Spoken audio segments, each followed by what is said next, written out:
You're my Can't find my favorite headphones, guys. Pokemon. Can't find my headphones. I'm telling, oh, I'm telling y'all, as a guy from Jersey that actually likes Miss Marvel, I'm getting sick and tired of her being forced into a lot of other projects, like this week's Daredevil.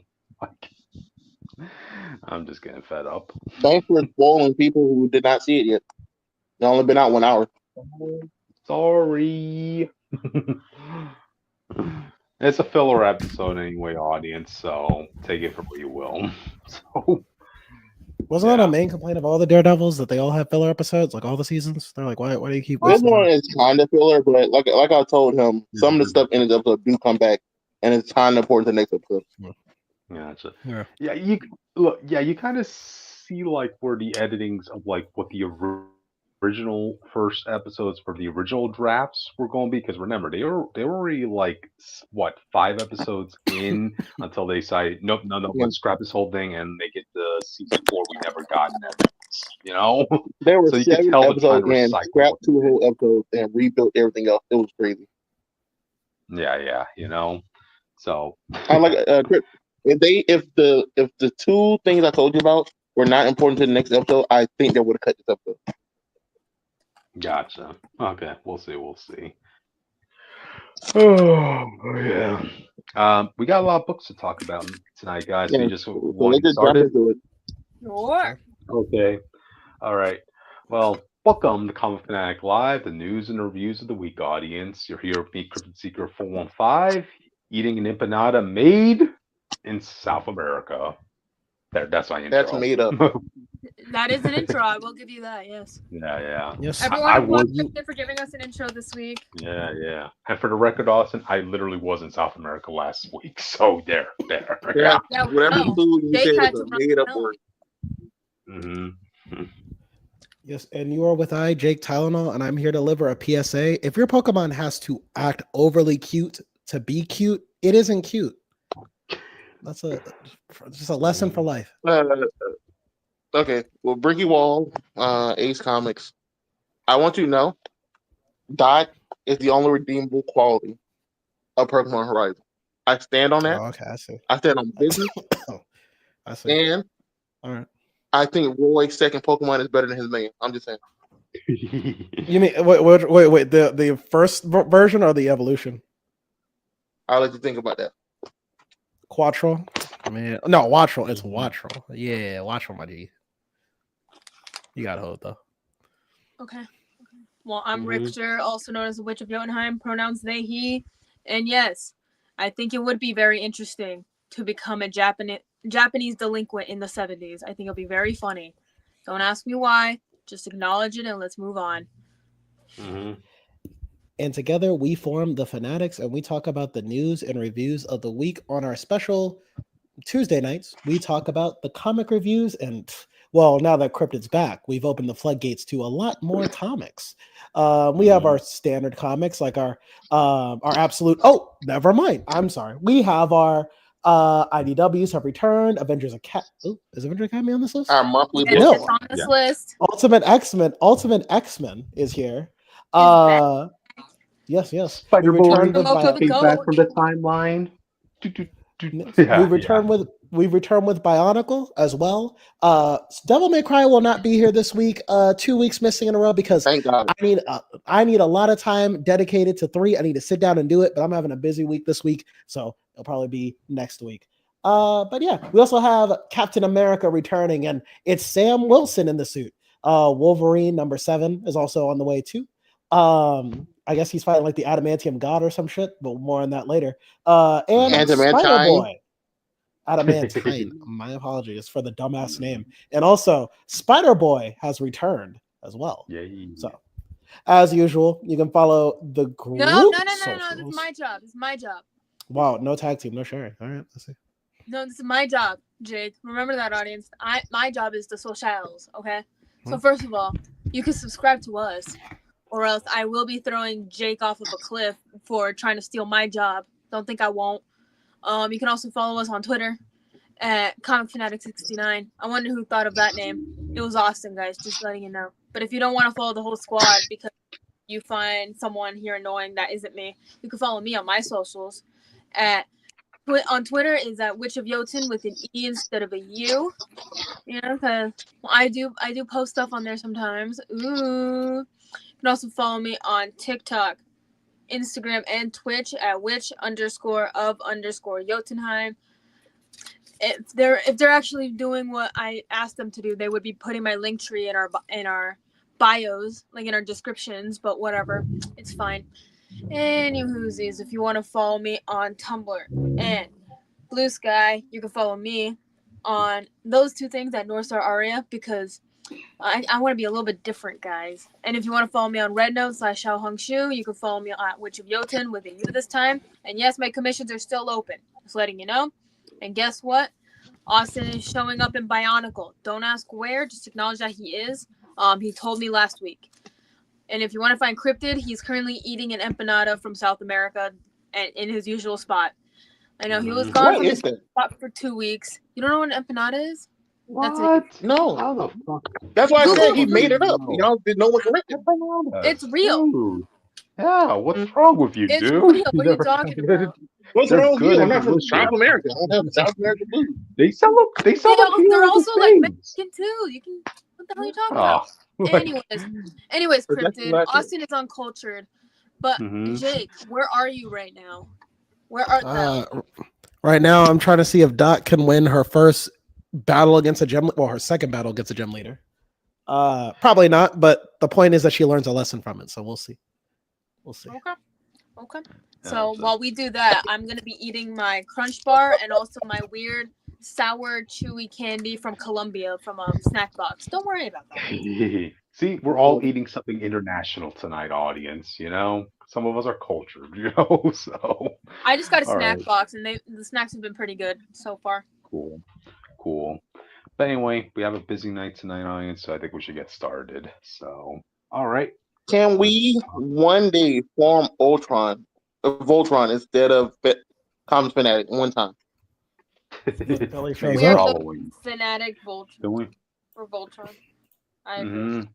Can we What line for would once? you be, audience? What color line would you want to be? Can we? wanna be blue Can we line. for once? Can we for once have a Sam Wilson Captain America comic that doesn't talk about certain repeated talking points? Yeah. Over and over Every again. book of his go out their way to talk about racism, bro. I get that he's black. I'm black. I didn't read comics to talk about racism. Yeah. I know. I came to comics to watch people kiss. Okay. Mhm. When I see gay people, Yeah. I come here for this. So yeah, we're talking about Sam Wilson, Captain America #3 audience. Look, glad this is a miniseries, right? First issue, we had the Wakandan barbecue. Second issue, we had Sam Wilson being a slave in the plantations. And yeah, let's see what issue 3 has to offer, right?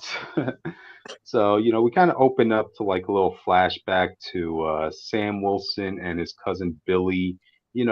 As kids, they're working in their grandfather's farm, right? And Mhm. God, I'm really starting to not like Billy here because while they're working outside, Billy's like Sam's cousin Billy's like, oh my God, this is ridiculous. I thought we wanted to get out of these dang fields. You're helping your grandfather out. What the heck? Like, dude, you're 8 years old in this, dude. But yeah, whatever. So we cut back to like the present where everybody's happily working in the plantation. Everybody's smiling. Billy's talking about how great this is for the community. Heck, look at someone like Joaquin Torres, right? He's using his flying skills to help spread seeds all across here. He's being treated right in this country, right in here, while in the country they're treating him like an alien. Okay. Also, he's a bird. He should be eating the seed. You gave him the wrong job. Yeah, I know, right? And Billy, really, for Joaquin's own safety, I wouldn't want to be talking about how he and his mother and his abuela came to this country. So, can you refrain from calling him an alien? Just saying, So, all right. Wait. He legit called him an alien? Billy called Joaquin an alien. Yeah, What the fuck? yeah. What? I know. I'm really not liking this Billy chick here. Yeah, she's kind of getting on my nerves a bit. So, alrighty. Everything seems happy until guess what? Red Wing passes by, and it's because of the psychic link that Sam has with Red Wing that Red Wing's actually able to break through the mind control to remind Sam that, yeah, dude, you're being brainwashed right here, basically. So you know what? For all you guys who were saying, look to the future of the Century Red Wing from the MCU, right? Well, guess what? Score one for the bird here, audience. I Yeah, don't Jake. think I'll imagine. Yeah, Jake. I don't think I'll imagine seeing that little robot breaking Sam out of any mind control. What? Oh, what? You were complaining about birds? I'm sorry. Were you talking The about birds bird. or some shit? Yeah. The birds. It's Bird is what all good. I was expecting you to respond. No, you were Well, talking. No, my I'm sorry. social. I couldn't. the Yeah, your bird. social's The still up there. bird. That's crazy. In case you really wanted to follow which, I'm sorry. I didn't realize. I didn't realize we were still complaining that we're putting birds, endangered species, into battle with super criminals. Is that what we're? Is that what we're By the doing? way, I looked that up. Bald eagles are not an endangered species anymore, so their population is maintained. So there. I Oh, looked that up. well, I'm sure they will be endangered when they go up against Galactus in the coming wars to come. So, Okay. But anyway, so going back to this issue, like Sam breaks free of his mind control, thinks of Red Wing. He gets he talks through the Billy and Josiah and Joaquin.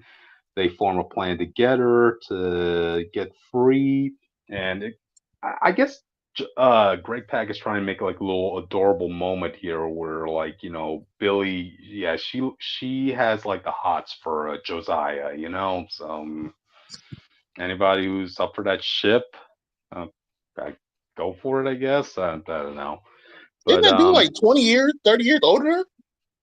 I know. I guess she likes older men, so yeah, yeah.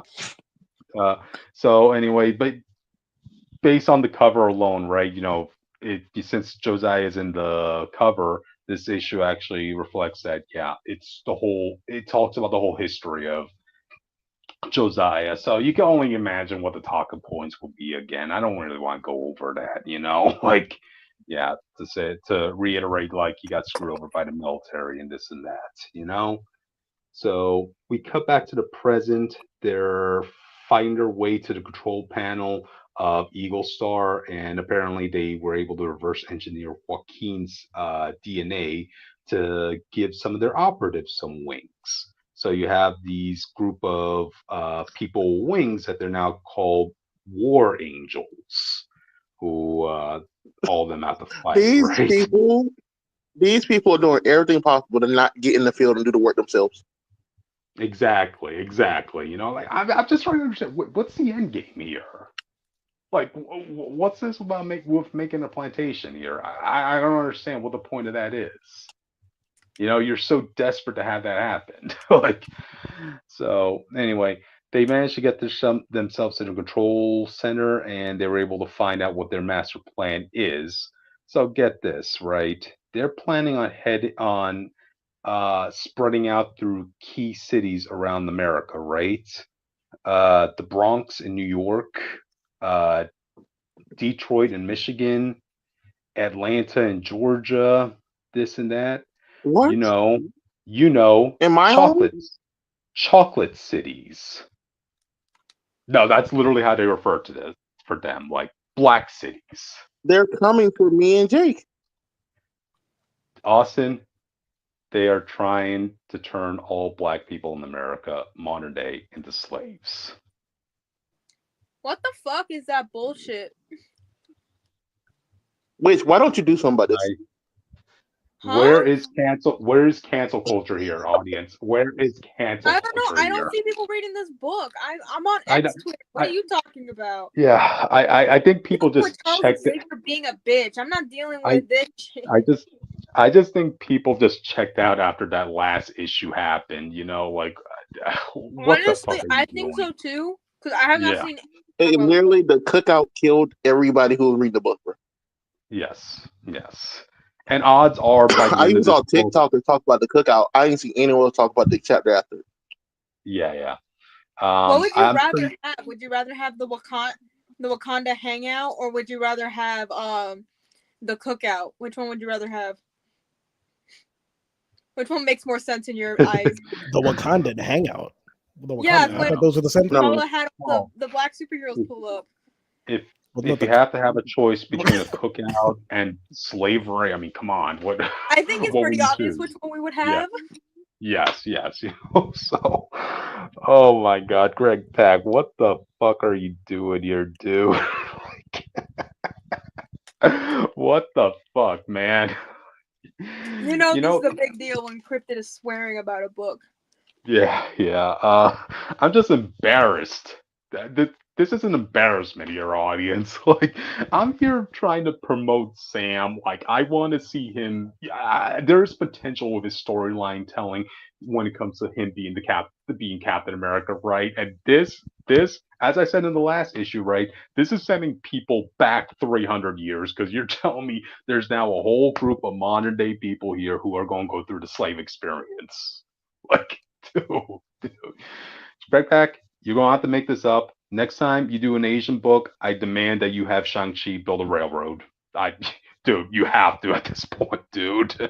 And you call one team an alien, that means you have to say something stereotypical about Chinese people. There you go. You know, again, Greg Pack, X-nay on his status, dude. Like, dude. Yeah. So French audience. Yeah. I don't know what else there's to say. Does this feel empowering to anybody? Does anybody feel motivated? I still can't believe they're coming for me and Jake specifically. That's kind of insane. I know, right? Hey, they're coming for you based off their motivations. I'm just saying. No, you're my friend. You're going to be there.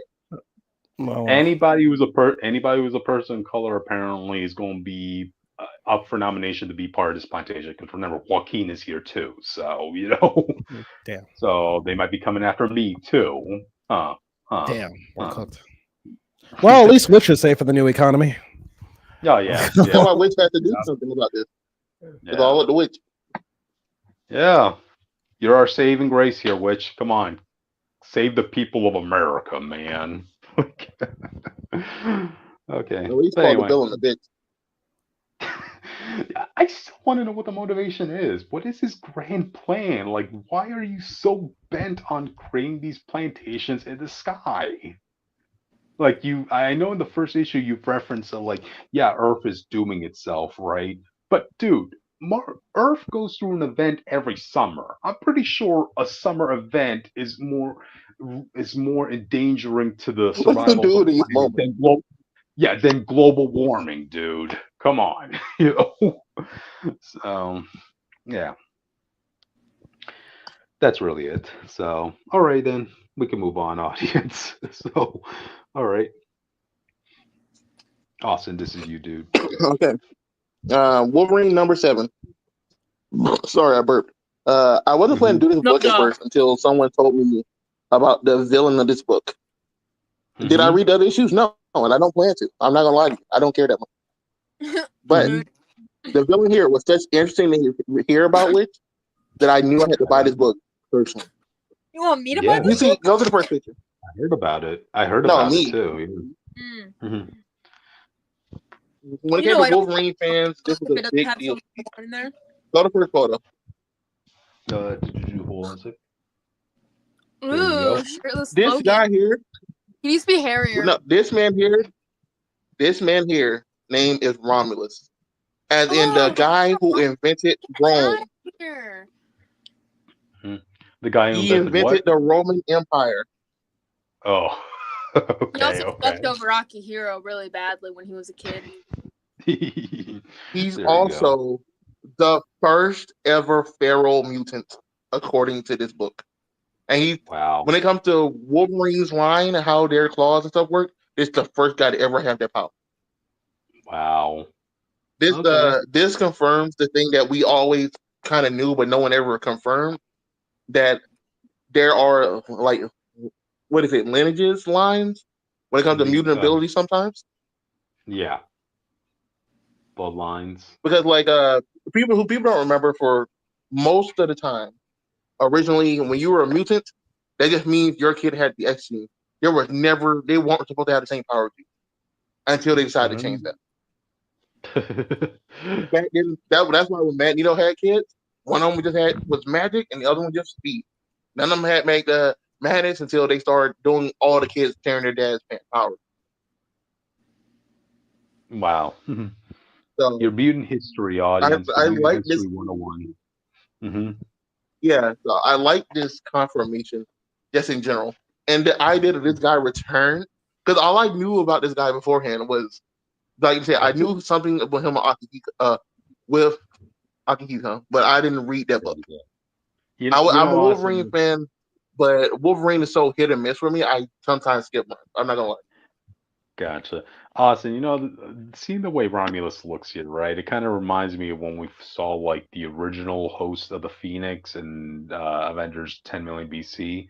And I'm thinking, okay, so the original host of the Phoenix just had to be a woman that had red hair. Huh. And now I'm looking at the original feral mutant. Fuck Romulus. I'm like, dude, he looks like Logan's grandfather here, dude. Like, wow. At least this one is directly connected to him, though. I remember the Phoenix Force just chose a red one comic for reference for a cosplay I'm working on, because I needed Wild Child pictures. Don't worry about it. And they brought up Romulus a lot in that one book, and I was like, what does Romulus have to do with this? And I actually didn't catch that because I was too busy trying to find Wild Child comic panels. So yeah, in conclusion, fuck Romulus. God, listen to me. God, please give me 1 week where we don't hear Alpha Flight or Wild Child. 1 week. That's all I have. No, never. You're gonna hear about it. Fuck you. It's my special interest. Leave me alone. Mm-hmm. Yeah, I think everybody hates the Phoenix Force having first person being a redhead. I think everyone hated that. Yeah. Because anyone knows the retcons, the reason she chose Jean Grey originally because Jean Grey had psychic powers. Now she's just choosing red people because they have red hair. That's true. That's true. But and people who are psychic too. Yeah. Yeah. Psychics is easier. It's one of the greatest powers of all time. But as you can see, Lorna's also here. I like her new outfit. Only seen it on the covers, so this was my first time actually seeing it in the book. But Romulus is basically telling them, "Man, you didn't teach your daughter manners. Don't worry, I will." That's this photo. They start fighting, and they're basically just shit talking to him. They're all just shit talking to each other, man. And he's like, "When I ruled Rome, I sent sages, spies, soldiers in search of the primal power, whispered about in secret codes. A power buried older than men, older than even the gods. A power that can make a man into a god." The text described this power as a primordial spirit of metal itself. They call it antimantine. Antimantine is the metal of the gods that Hercules uses for his weapons, and all the Zeus people. Yeah, I like that bit of mythology that they put in. That's something that's in canon with Hercules' lore audience. So yeah. Also, I think this is going to be Wolverine's next upgrade. Anyone who knows anything about Wolverine, even though his character is still as popular as ever, his level of power and skill has went down dramatically in Marvel. Because every other week there's a new metal or something that makes antimantium look dumb in comparison. Vibranium went from being lighter than antimantium, but almost as strong, to just being better in every way possible. He can't even cut Black Panther anymore. He couldn't cut a guy's teeth who had vibranium in it. Oh wow. Yeah, so it got bad. And then Iron Man has 4 armors that can't be cut because of some other special stuff. I think this is the next metal they're going to give Wolverine for a while Mhm. to upgrade his powers. But you can go to the next photo. All Look right. at this golden god witch. Look at this. Oh yeah. Is that Gold Romulus? Yeah. He's This fucking is ugly. actual. This is actual adamantium hero, which Yeah. He's fucking ugly. Hmm. Basically, this book tells you adamantium was named what it was because it was the closest they could get to the metal of the gods. Hey, it was the He's closest still they fucking can get. ugly. I don't know what to tell Yep. you. It was the closest they could get to replicating Cap's shield. I just want to add that. So yeah. Yeah, and they tried to replicate Captain America himself, and that fucking failed. And now look at where we are. We're at weapon, and I don't even know how many weapons we're at right now. But We're at We have- weapon 15, I think. I don't even fucking know. Austin, just to let you know, like when I was Wolverine was number 15, I think. He was the last one. Wolverine? Wolverine's weapon 10. No, Wolverine. The Hulk that had Wolverine claws. Oh, yeah. How would they do that? Wolverine. I saw a theory that Steve Rogers is the biological dad of the Stepford Cuckoos, who's also part of the Weapon X program or whatever, the Weapon Plus program. And That I was actually like, would have been funny. you know what? That They would are have been blonde. funny. I would have took that. Because That is, Emma Frost isn't a blonde; she's a brunette naturally. So see it Well, I happen. mean, all blonde people aren't related. Which, come on, that's a bit of a stretch. It was just a But theory. if it It's was just a Weapon theory. X I didn't made say them it was specifically, true. I can see they could have used Wolverine. I can see them using Steve Rogers as a basis to try to make their perfect weapon. It's Steve Rogers, Yeah. It is Steve Rogers. Yeah, I know in some stories they sometimes refer to Steve as Weapon One. I don't know if that's still part of Yeah. canon. I mean, yeah. It's still part of canon as a Weapon Plus book canon. Yeah. He's Weapon 1, Man Thing's like Weapon 6 or something, if I remember it. We know all the first 10 weapons now. Yep. So, But see you on Austin. So Romulus takes all the battle of the gods from. Okay, so last issue, Lady Deathstrike and the Ravagers, the Reavers. I don't remember their names. I think that was the group called. All the people who were like Cyborg, Wolverine and villains. They all came together. They had replaced their metal with this god metal, and now he who at the basis of it is able to control all of it and bring it to him, and that's how he takes his golden form. Wow. And obviously, he starts wrecking house. He starts winning, and then Wolverine can't cut him. Wolverine can't hurt him. And I should have got this photo. So there's a scene where Wolverine gets punched in the face, and credit it looks just like that scene of when Werewolf Hulk punched him, and you see a skull rattle and stuff. Oh, there you go. Because he says this is the Noah God. This is this thing that made from Hercules' club, right? And then he gets punched. He said it feels just like getting hit by him. So that's a big upgrade. People don't remember Hercules, the god of strength. He can compete with Hulk. That's a big punch. Yep. So Wolverine basically gets spent his whole time getting his ass whooped. It's kind of embarrassing. I'm not gonna lie, bro. I did see this comic of my comic book shop, right? And I was just skimming through it, right? And I kind of like how like Romulus is kind of like shit talking adamantium, like it was that bastard monstrosity metal, So yeah. Hey, we didn't ask to have, he didn't ask to have adamantium bound into a skeleton. Okay, I think Logan would have been fine. Unless you're in the movie universe where he did ask, he's the idiot. Yeah. We don't talk about that movie, so we don't talk about origins here. Also notice, if you notice Romulus' claws, they come outwards and then come out. How do you put his claws up? Can you do that? You see that, right? Give him.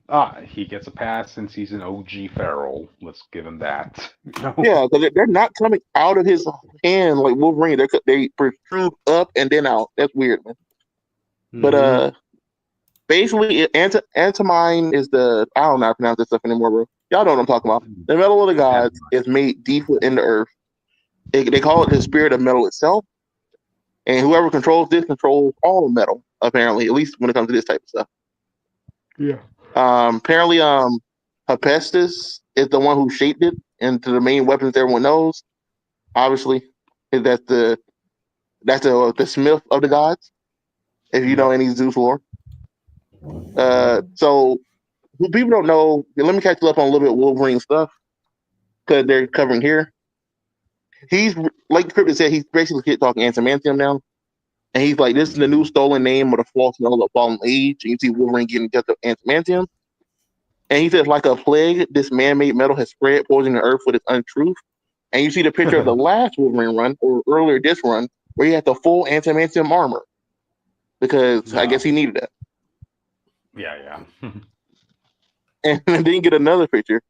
And he's just screaming in Wolverine's face. For years, the noise of it has grown louder and louder to the antimine. And thanks to you, it's finally grown loud enough to wake up. So the only reason he can do this is because Wolverine keeps using antimantium for every fucking problem. And then he just beating people up. And I just thought that was funny. So go to the next photo.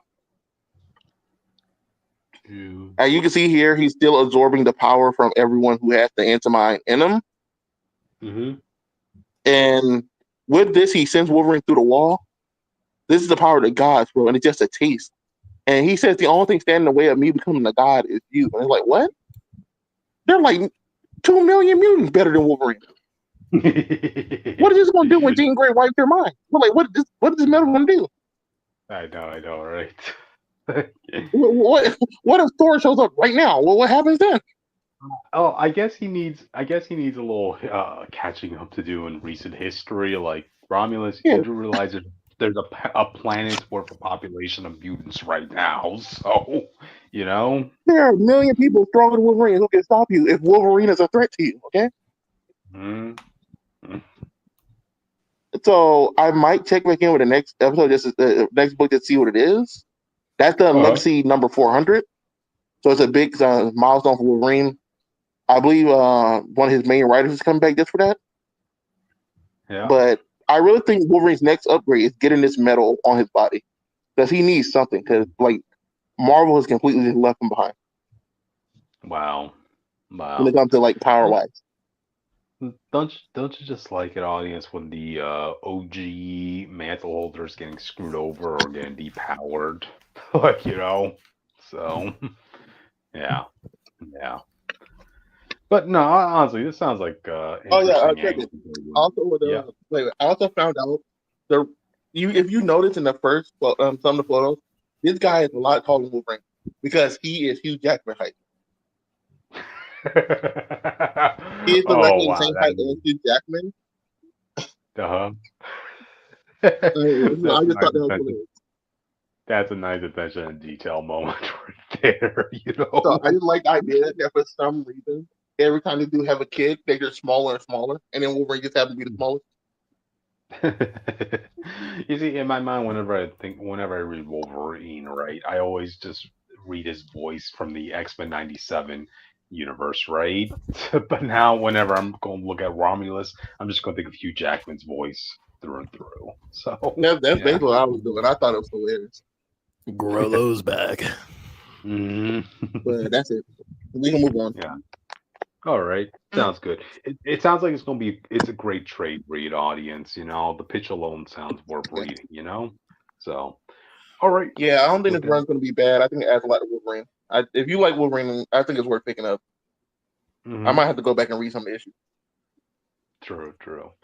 So, all right then. I guess with that, we should move on to the next one. Jake. Yes. Welcome back to Boy Inui, ladies and gentlemen. Last time we were here, Cryptid, you weren't here for a unique, rare sight that we just don't see in media anymore. We've read a villain book. The villains were evil, and then the heroes showed up, and then the villains actually beat the heroes, and not in some bullshit like, oh, they weren't red. It was just like they fought, and then they lost, and that was it. It only happened, Cryptid, because I helped. Okay. Yeah, audience, it's a dying art form nowadays to write a villain being a villain. It really is. So, yeah, but that's right. These 6 Toa you see before, they were the meant to be the greatest Toa of their generation, the Toa Nuva, have fallen. And in case you forgot, this whole quest was for the Mask of Life, which was to revive the great spirit Matanui, which gives life to the Matoran universe. If Matanui dies, so too does the Matoran, so too does the Toa, so too does everything. So if the Toa Nuva have fallen, then all hope is lost. But even when all hope is gone, we move along to our new protagonist. Meet our next protagonist. You weren't here last week, so this is Jala. Oh my god, I love him. I love him. I love him. He's so scrunkly. These Jala. He's so feel scrunkly. like they belong. These feel like they belong in Jake's keychain audience. You know. They're so Hang on, let me get through. scrunkly. I love them. Let me get through this. This is Holly, Nuparu, Hi. Yuki, Kangu, and let's not forget the goat of the universe, the one that Bionicle fans, if I put this on screen, grown men will cry, I promise you. Matara. All right. I love him. I love them. These I are like to give wait. little kisses on their foreheads. Let's see. Give them How little many? head scratches like this. Look how You can't see it, stupid but they look. Jake, I how love many? them. They're scrunkly. How many of these are there again? There's the Matoran are most of the Bionicle population, but in terms of the characters we're following, there's 6 of these. There's 6 of these people, and they're on a mission. Yeah, they're on a mission to win the fight the Toa Nuva lost, basically. So. Jake, they were just one of these Bionicles away from being the 7 dwarves of the Bionicle universe. Well, there would have been 7 dwarves, but unfortunately, Takua got an upgrade, and he's also on this mission. We return Takanova, the 7th Toa Nuva, the mask, the guardian of light, and he's really the only powerhouse they have on this team. So in case you're wondering why they're going on these, you're telling me we couldn't have Snow White and the 7 of these guys? Yeah. Well, it's really like it's Takanuva and the 6 dwarves. That's really what this is. But the reason why this 6 go is because back at Metro Nui, the Toa Nuva just kind of went missing, and the elders never told the Matoran why. And Jaller, hang on, let me pull him up on screen. Captain of the guard, the leader of the Matoran military. He grows a whole fit about it, and he puts everyone on strike because he's like, listen.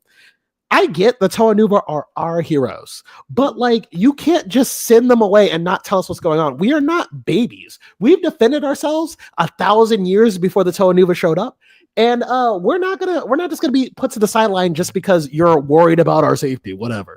And eventually, one of the Turaga break rank and explain to Jala like, hey, the Mask of Life is a thing. We needed to save Matanui. If Matanui dies, we all die. Yada yada. But the Toa Nuva haven't come back, and the reason we haven't told the rest of you isn't because we think like you're weak. It's more like because how do you just tell the people that you're trying to inspire that the universe is dead and there's no hope? And Jala's like, okay. Jala's like, okay, I understand that. That's fine. So I'm gonna make some hope. So he assembles the finest team of Matoran on the island. He says, we're going to Voyanui. I don't know if the Toa Nuva are alive or not, and I don't know if we're gonna do better than them, but we're gonna try, damn it. And that's basically where they're going. We will do our 5 toddlers going outside and saying we're gonna save the goddamn world. You know that, right? So that's basically what it is. So. Jake, you mentioned that the whole goal of this is to spread hope. I mean, it sounds like you just need a good PR team to answer this problem, dude. Like, well, that's what they were trying to do, but Jala was fucking it up because outside of the Toa Nuva, Jala is like kind of like the inspirational figure amongst the Matoran. Like if the Toa Nuva aren't there, they look to Jala. And if Jala goes on protest, the others are like, well, fuck it, we're not gonna work. That's Jala, bro. That's my boy. So like, so Jala wouldn't comply. And so anyway, so their quest got stopped short because Takanuva, by the way, the 7th Toa, who was supposed to be on guard duty for Metro Nui, by the way. The reason Takanuva wasn't on the Paraka battle, and honestly, maybe he could have fought with them, maybe he could have turned the tides, I don't know. But the reason he didn't go was because Turaga Duma thought it made more sense for the Toa Nuva to go by themselves, because it's 6 Toa, that's the standard team size for a Toa, and Takanuva can just stay behind and guard Metro Nui in case Makuta attacks or something. And but because Takanuva and Jala are like best friends from back when Takanuva was a Matoran, he goes with Jala to make sure that he's okay. So now Metro Nui is undefended. There is no Toa at all over there. And so Takanuva and so Jala's team goes to this tunnel, the cave system that we know, goes back up to the Matanui Island. For people who forgot, this is very important. Matanui exists on top of Metronui. I mean that literally. It is literally on top of Metronui in terms of geography. And so they have to crawl up the tunnel to get back up there. But they're going through the same trials that the Toa Metru went through 1,000 years ago. So Takanuva goes into this dark cavern. He uses his powers to try to illuminate it, but his powers aren't working. Like the cavern is absorbing his powers. Then he just goes missing, and you're like, oh fuck. And then he just goes missing. So we cut back. So catching up to where we are now, Jala and his team are just kind of waiting, and everyone's kind of like, okay, Takanuva's been gone for a long time. Maybe give him some time. And Jala's like, nah, we don't have time for that. Listen, everyone mount up. Tie a rope around me and around 3 others. We're going to go in the tunnel. If we're okay, the rest of you follow after me. If not, if we're not back in 30 seconds, just like fucking go back home. That's the plan. And they all listen to him because it's the captain of the guard. Okay. Okay. I do like how we do get some dynamics here. We also because people might forget. Remember, all 6 of these characters have existed in Bionicle since the first book. They were background characters, and in some books, Jala and Holly were side characters. So these are background characters being given main character status, essentially, which I think is like really cool. So we learn. So just a refresher, we are reminded that Nuparu is one of the greatest Matoran engineers of all time. For those who forgot, in the Borakal saga, when the Borak swarms were invading Matanui, the island, Nuparu made a device that many Matoran could use to at least fight back the Borak swarms. Like he made like a mobile device for that shit. It was really cool. Anyway, so he recommends, like, he wants to engineer something that can get them through the tunnels. Jala's like, nah, we're not doing all that. We're just gonna go. And so they make the rope and they go through the tunnels. And we get some characterization for Matsuro. So Matsuro, in case you don't know his job, obviously you wouldn't. I didn't talk about it. Matsuro is his only job is like, well, everybody else is like has these cool backstories. Matsuro is just the translator. Okay, he's just the guy. His job is literally very important, Jake. Just remember that they're very important. But his job is specifically to translate Taraga Nuju's speaking, because Taraga Nuju doesn't speak in the traditional Bionicle language anymore. He gave that up after the events of Bionicle 3 or Bionicle Web of Shadows, if you fancy. So he's basically his personal assistant and translator. So he doesn't really have like a great skill, at least that compared to the others as well. But as Witch said, translating is a big skill. It'll probably come into importance later. Anyway, in terms of Matsuro's personality, as a result, because he's not this brave warrior type like the others are, he's more of kind of like a cowardly lion type character, where he's like, I don't know about this, guys. This is kind of dangerous. No. But you know, like I think Holly is the one he talks to. He's like, Holly, I don't know about this. This seems kind of scary. And Holly's like, I'll be fine. Stop worrying. And you know, eventually he braves his fears and goes into the tunnel with Holly. But there is a brief minute that I like where he panics because when they go further into the dark side of the cave, everyone goes missing. So imagine you're like in the cave holding someone's hands. At some point, the person you're holding hands with will go missing, and you're just by yourself for a little bit. And it was freaking Matsuro out. Hard. It's freaky because there's no sense of light anywhere. And Matsuro was having like a little panic attack or whatever. He manages to get free. He manages to get out, and sure enough, the others on the other side. And that's where we end on that journey. Meanwhile, and maybe this will be more appealing for Austin. Turns out the Toa Nuva aren't dead, which I already knew, but there you go. They lost. Sure, they had their masks taken, their weapons taken, their powers are back to 0. These are the level 1 Toa Nuva. Toa Mata, even worse than Toa Mata. They're weaker than they've ever been before. Why would a fake out make me feel better? Well, because now we have the Toa Nuva back in the story again. All right, and maybe they'll come back and win the second round. No, I do like. You want me to feel better? I could have had all the Baraka wearing their mask around. I want them to tape their masks on top of the Baraka. They actually want to, but they wanted to. But Zokdan said, we're not playing with these fucking masks. I'm taking them back to where I am. I'm taking the weapons, taking the mask. I'm dealing with them. You guys just throw these motherfuckers in a volcano so they all die and I don't have to deal with it. And I'm like, well, like we beat them though. And he's like, I don't care. They're Toa. They're main protagonist. I'm not risking this shit. Just kill them immediately. I don't want to hear it. And so he was like, they're like, all right, fine, whatever. On the way up to the volcano, Tahu is the first to wake up. Tahu is the toe of fire, obviously the red one, and he's like, "Oh fuck, how the fuck do we get here?"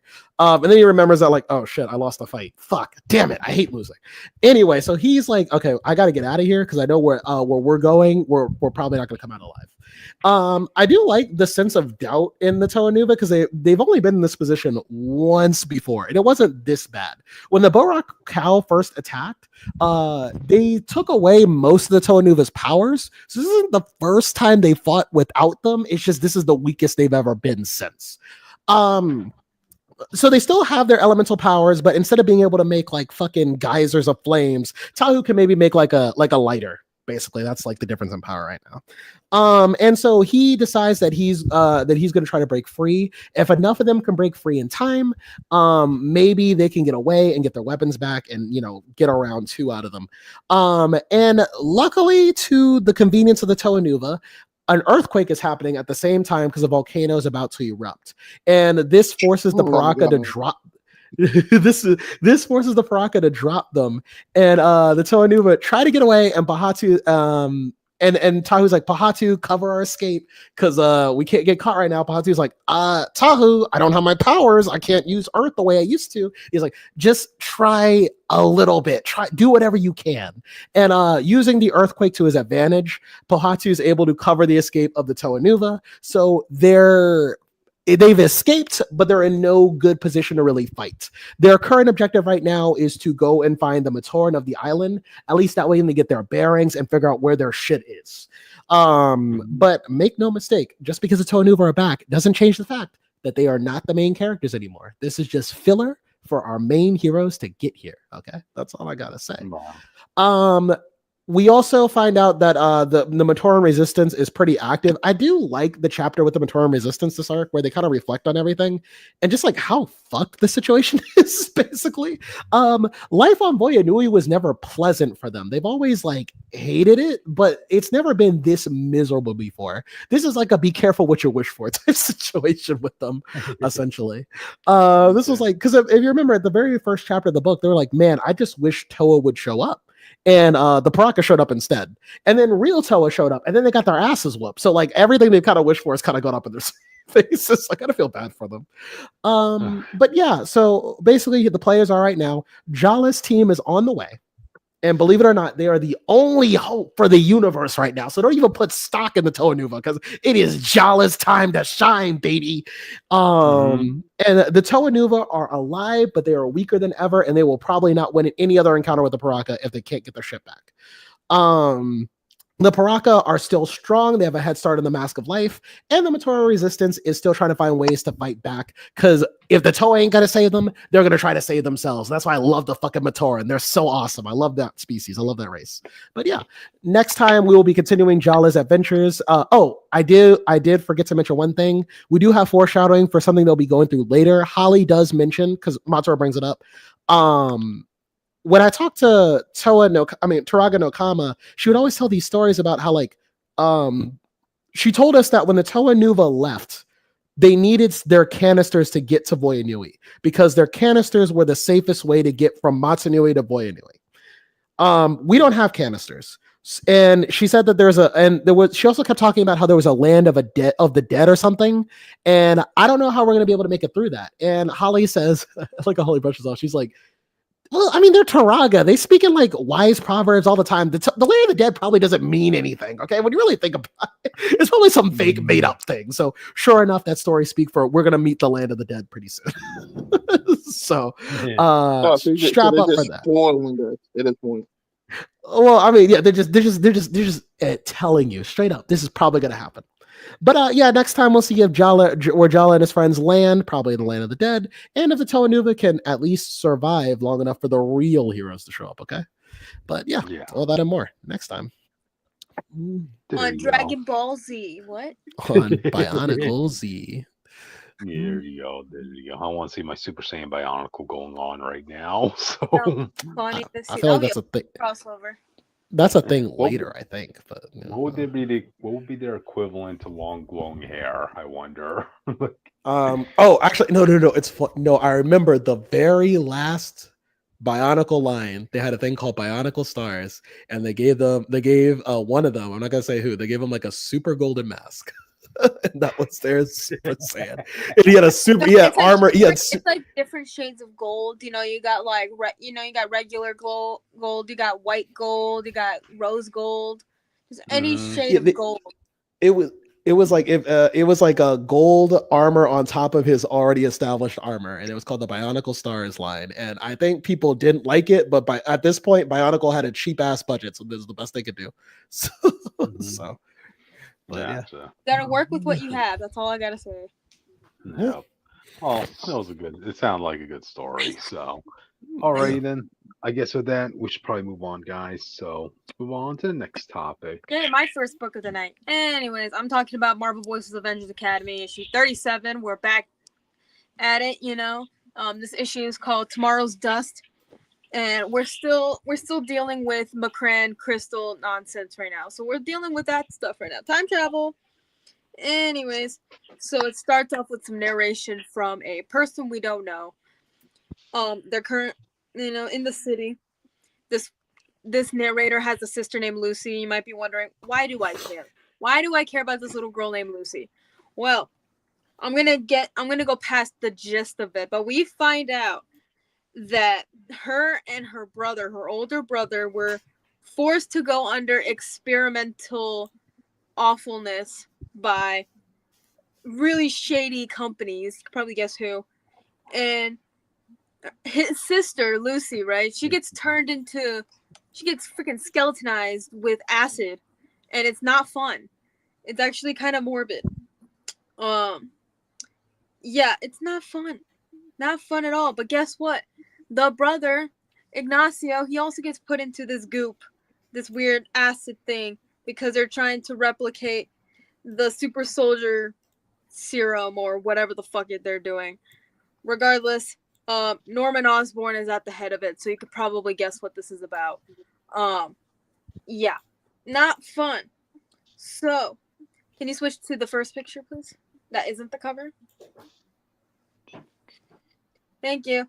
So, yeah, this is actually Will-O-Wisp. If you remember from way early on in this book, he was the one that kind of looks like Ghost Rider and blue with also a hang glider like the Goblin, like the Green Goblin. Yeah, I like that. But we did learn what happens to him, which Loki kind of mimics what happened to Aaron, funny enough.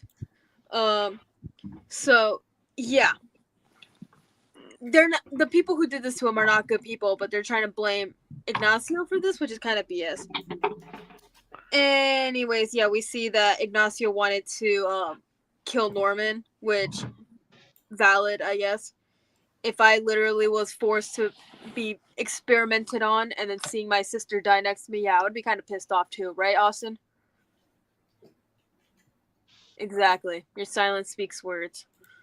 Anyways, so we see a bit of glimpse of the big tentacle monster from a couple issues ago. Not fun, but here we are. We see, and we also see what happened to New York City. Because of course you can blame all the mega corporations ruining it all for everyone. New York is like a desolate wasteland. It freaking sucks. And guess what? He outlived all of it. So that's not fun.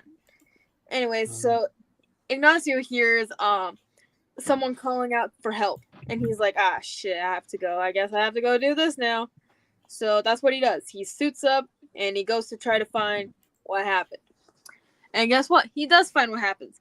So not only that Hexus fucked it up for all of us, but guess what?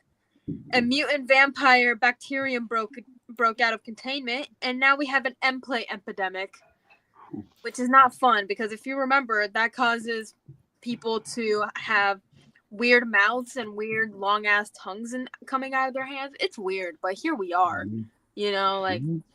I guess so.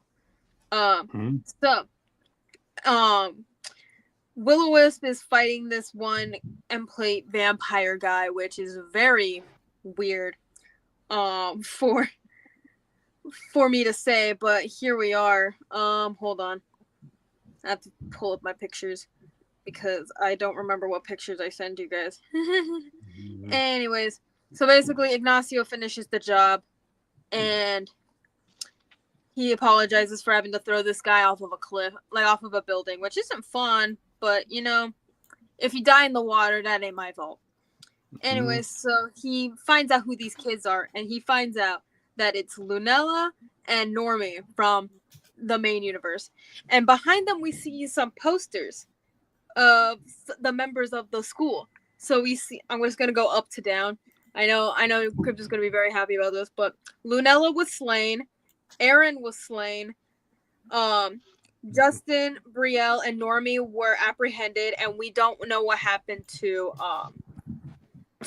Sheila, so she probably is the only one that escaped from all this nonsense, you know. And you know, Ignacio's not happy about this. He's like, "You, Normie, you fucked it up for everyone. Fuck you, man." And Normie's like, "Whoa, please, we just got here. We're from the past, you know. Like, we don't know what happened here. It's not my fault personally."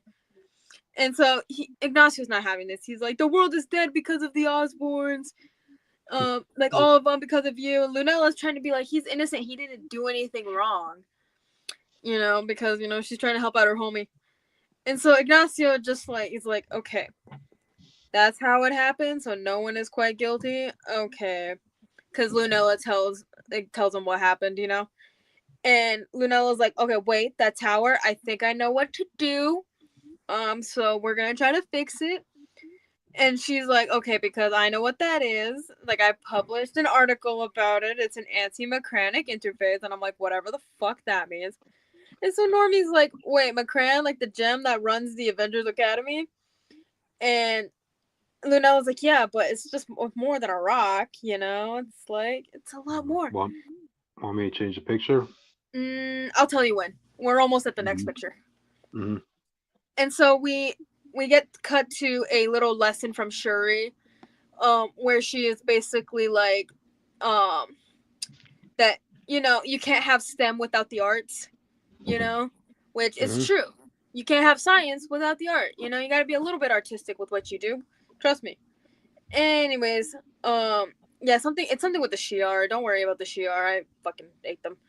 Anyways, you can switch to the next picture. So we do see this lovely picture with two people at the bottom controlling the Macran crystal. You know, writing the rules of time, space, and magic. You know, carving them into a living stone. And you might be wondering, who are these two figures? They look kind of familiar. Well, if you thought who you're thinking of, you're probably going to be right.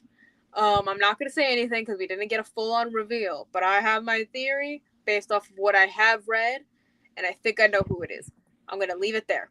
Okay? We're going to leave it there.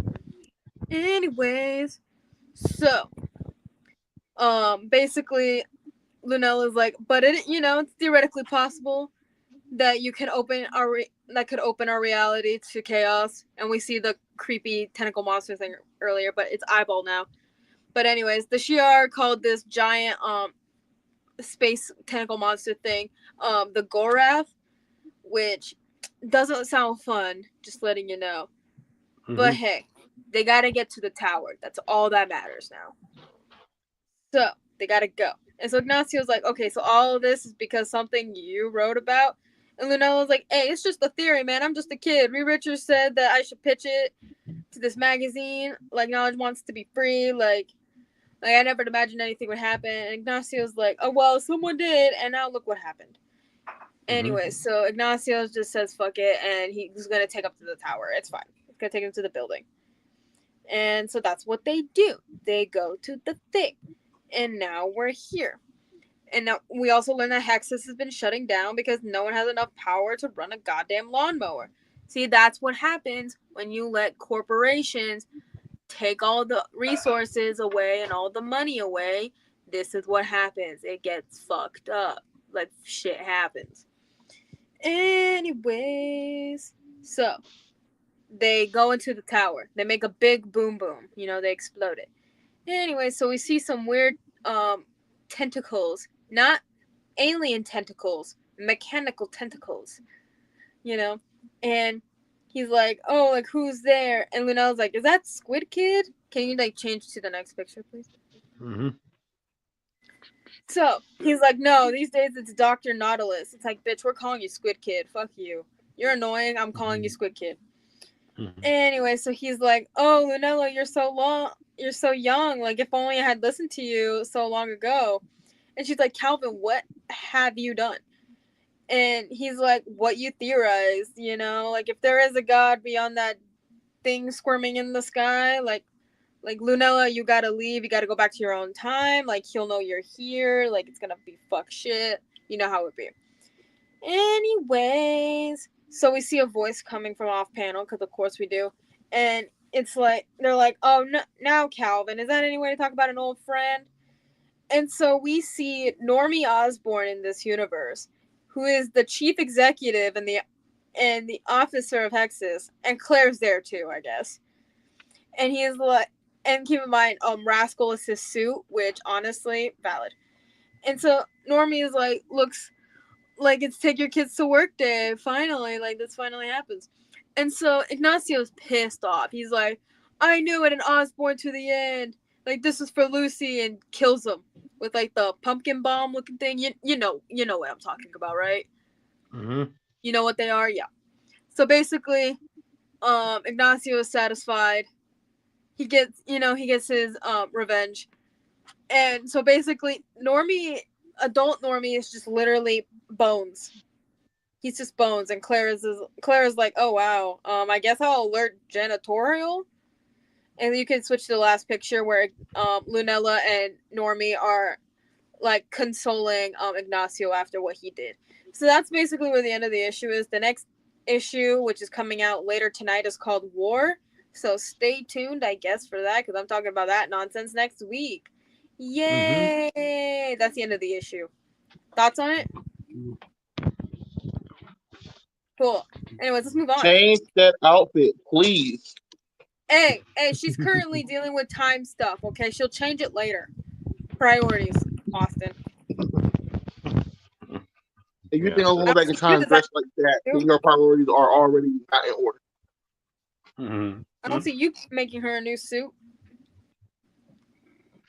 And guess what? Yes, it'll for a kid. Fuck you. But all right, then. I guess with that, let's move on to the next book, audience. Austin. Did you read this book? Yes, I did. All right. Okay. Well, we start off with Duke basically tells them. Oh, wait. Who is this guy? I'm trying to find his name. I hate this shit, bro. I complain to Jacob every week. Who, the new guy? There's a dude who's calling out Duke. He's like, bro, we meet like, how many times do we meet like this, bro? Oh, I thought that was the Baron? It's Mercer. No, his name is Mercer. Okay. That was it. Yeah. Okay. So Mercer calls out Duke. He's like, how many times we had to meet like this? Apparently, this is his rival. When it comes to physical stuff, these two that be scrapping. Basically, Mercer makes Duke kneel in front of Destro, starts beating him up. He grabs Baroness by the hair, and I was like, motherfucker. No, right. And then he starts grabbing her mouth to make her say stuff. This is funny because anyone knows anything about these two, they supposed to date at some point, or at least they used to. Only a villain would want to pull on some lady's hair after all, audience, you know? No, I just think, bro, after all the stuff you could have done, you're a super villain. You pulled the hair. All right. But it's a hell of a first impression for her maybe future boyfriend, husband, man. Yeah. And then we get a blonde Cobra operative who, I remember who she is, but I can't remember her name. The only other female that's in Cobra besides a Baroness, audience. But anyway, we get to basically Duke tells Clutch to come on out, and people like, Clutch, did he die? And he's like, no, I'm Clutch. He take off his helmet, he pulled out a tank, and he let the guns fly, bro. Oh, Clutch is a real one. Yeah, Clutch is a real one. Look at it. There you go. I like how it's only been 5 KIE. issues. Like, go ahead. Yeah, I was about to say, killed in action is no excuse for Clutch to be wrecking havoc on some Cobras audience. So yeah. He It's only been 5 issues, and he's the only one that lived up to his name. Fucking Lord wasn't really loaded when he got shot. I remember they got messed up. Heavy roller. Mhm. I don't know the other guy's name. Anyway, they tried. Destro and them tried to fight back. Mercer is. It looks like he blocked some with his skin. It don't like he got hurt. It like it's bounced off him. Because these Right, lasers right. usually kill everyone else. So that's kind of interesting. Because he might be. Oh yeah, Cryptid. He's the cyborg dude that showed up like a few issues ago, and like in the Duke one, I think. Yeah. But so you get Cobra Commander down with a scientist. They're trying to figure out the energon weapons and stuff. Get all that the machines all Doctor. up and running. Yeah, Dr. Nimov, which is Venom spelled backwards, audience. Have that sort of person be your doctor and You see know, how that goes. Yeah. if anyone remember, this was Cobra Commander's name in the live action films before he became Cobra Commander. Oh, wow. He was a scientist for the good guys named that, and then he got locked in the bunker with some dude, remember? With another scientist? Yeah. I don't know. So that's kind of fun. Mm-hmm. Wait, have you ever seen G.I. Joe Rise of Cobra? I was never a G.I. Joe kid. No, that's fine. But it's just an action movie. Grow up with G.I. Joe. Mm-hmm. All right, We that's had a movie. very Like, you hear this? Mm-hmm. That's all I gotta say. We had But different childhoods. we get to see their tanks and stuff. It's fun to see them shoot regular like bazookas and stuff when like every other weapon has been a laser beam. Yeah. They haven't It mass feels like produced the laser beam yet, the audience, so give them that excuse. But he blows up the tank that Clutch was in. Clutch is all right. You know, he lives and dies by his name. You got to respect that in a man. The Joes get together. They do the they do the Fantastic Four huddle. Put their hands in a circle. What? Bro, that shit was killing me. I'm not gonna lie. It was killing me when I saw it. And but then it goes to the next photo. We get the first Yo Joe of the series. I know. In American colors too. They made sure to have those fonts represent red, white, and blue, audience. Yeah. Yo, and then and Destro looks up. He's like, "They're mad." But you see here, the action's pretty good. It depends if you like this type of art style. I think the art style is fine. But I've seen some people not really liking how it is compared to like the Transformer books and everything. Cause it's all supposed to be one universe type situation. But listen, Right. everyone, one writer can't do everything. Okay, they're all books will have a different writer. Definitely. But they mess up Cobra. Like Cobra stands no shot. You see Clutch hit a button on the wall, opening doors, closing doors, all this stuff, man. They throw a grenade, blast Destro through the building. But people don't remember this Destro has a regular body, he has a metal face. He's not the full metal guy or anything like that. So he gets knocked through the building, he's trying to leave. Joe started to recuperate. They get away too. They get on a helicopter and leave. But one person. We'll get to that. As the scientist with a bad name and Cobra Commander get into get their experiment done running to see how energon interact with the body, he throws the scientist in there. He says, "Wait, bro, this could kill me." He's like, "Yeah, it could. That's why I need to know." And he throws it in. But right after that, we get the first meeting. Go next photo. We get the first meeting of Duke and Cobra Commander, and this is a big deal. That this Cobra ain't no bitch. This is a real deal guy. This scientist is the shit. I love this boss. Man. This is a boss pose, audience. The picture of him, the picture with his mask with the smiley face on it, it's still my phone background. That is a pretty dope image, I'll tell you that, man. I just really want. I'm really hyped for the next issue. Yeah, I was saying, even if they just talk the whole next issue, I'm going to be here for it because I want to hear what they have to say.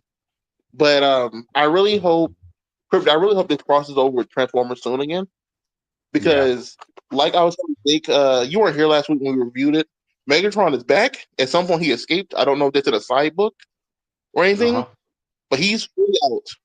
He has one arm, no eyes. He fires sound waving him, and he's back with the Decepticons and the Autobots on the run. Wow. And don't forget, Optimus has Megatron's right arm, so they're going to be coming for that soon. But that's going to be something. But the thing is, you remember, Clone Commander had Megatron locked up in his place, so we have to see when he broke out. So I hope they showed it that soon. But also, scripted, that whole fight scene, the world knows that giant robots are here now. Remember, how Duke's whole book was that they were trying to gaslight him, thinking he had PTSD and some other bullshit. But everything he was saying was the truth. And the world knows that Transformers are here. They're destroying cities as a whole. Everyone knows. You can't hide it. So I need Duke's reaction. I need to hurry up to get to that. Yeah. That's dude, I am really hyped up for that next issue, man, so much. Because you know what, audience? I could tell Cobra Commander's going to want to do something to kind of diss, like, Duke and, like, probably diss, like, the whole team in general for the country they stand for. And you know what? I know damn well Duke is going to respond to that. Like, beep you, man. Go, Joes. So, also, yeah. If you saw the end of this book, like, if you go past, like, the final chapter, there's a little short story called The Silent Missing Continues. Isn't that Jinx? It's a tie-in to the other G.I. Joe. Yeah, I think G.I. Joe tie-in. I'm like, why is it in this book? Yeah, Jinx, audience. It's weird. She's Storm Shadow's cousin who wears red. So, yeah. And she's usually with Snake Eye. Yeah. But the reason this is weird, everyone, because there are two G.I. Joe lines. When IDW took over G.I. Joe, they allowed the old company to keep their G.I. Joe going. So that's a G.I. Joe, the real American heroes. And then you have the new universe, which already has a Jinx. So I think this is going to confuse people to go read another G.I. Joe run that has nothing to do with what they know about right now. Oh, don't you like it when there's conflicts between two writing groups, audience? So, yeah. Hey, you got more than one cousin after all. Let's keep that in mind. So, yeah. I like the idea. He just has two cousins who decide to call themselves Jinx. I think that'd be funny. Hey, Jinx. You owe me soda. Yeah. With that Joker moving on, we're not letting him think that in and laugh at that. We're going to move on. Gotcha. Yeah. All right, then.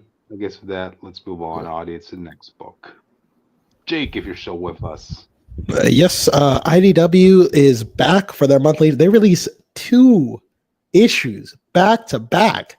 One for DC and one for the main issue. Now, we were actually supposed to review this last Tuesday, but the comic became available after the podcast ended as opposed to before, like usually. So it was like, shit. Anyway, so now we're doing both. Anyway, last time on IDW Sonic, the Phantom Rider arc ended with a literal bang as Clutch the Opossum, the worst villain in all of Sonic history. I stand by that. Wait. Yes. The worst villain in all of Sonic history. I had to think about it. I was like, am I going to put the Deadly Six over them? I just like how you pause there. But he's no Infinite, okay? But I like Infinite has potential. Infinite have potential. I think Clutch just sucks on conceptual. Infinite got mad at one person and then bullied Sonic the Hedgehog. He's the worst character I've ever liked. I understand that. But he has cooler powers. He's actually a threat to Sonic. He can actually do a little something. Clutch is like, bro, what's to get you? Like, what are you gonna do? Like, you can't do anything. Like, you gotta suck. Anyway, so Clutch. Did you chop the tape when you said that? Say it again. Did you chop the tape when you said that? I understand that. Yes, I did. I did. I literally did. I don't know if it picked up on the mic. I literally did. But yeah, this issue, Clutch escaped the clutches of Sonic and his friends last issue by getting dragged away to the pits of hell by Dr. Eggman. And so Sonic is like, I want to look into that. I want to know, like what did Eggman do to that motherfucker? So, like, he has teamed up with the Chaotix, enlisted their help, and they are searching for the whereabouts of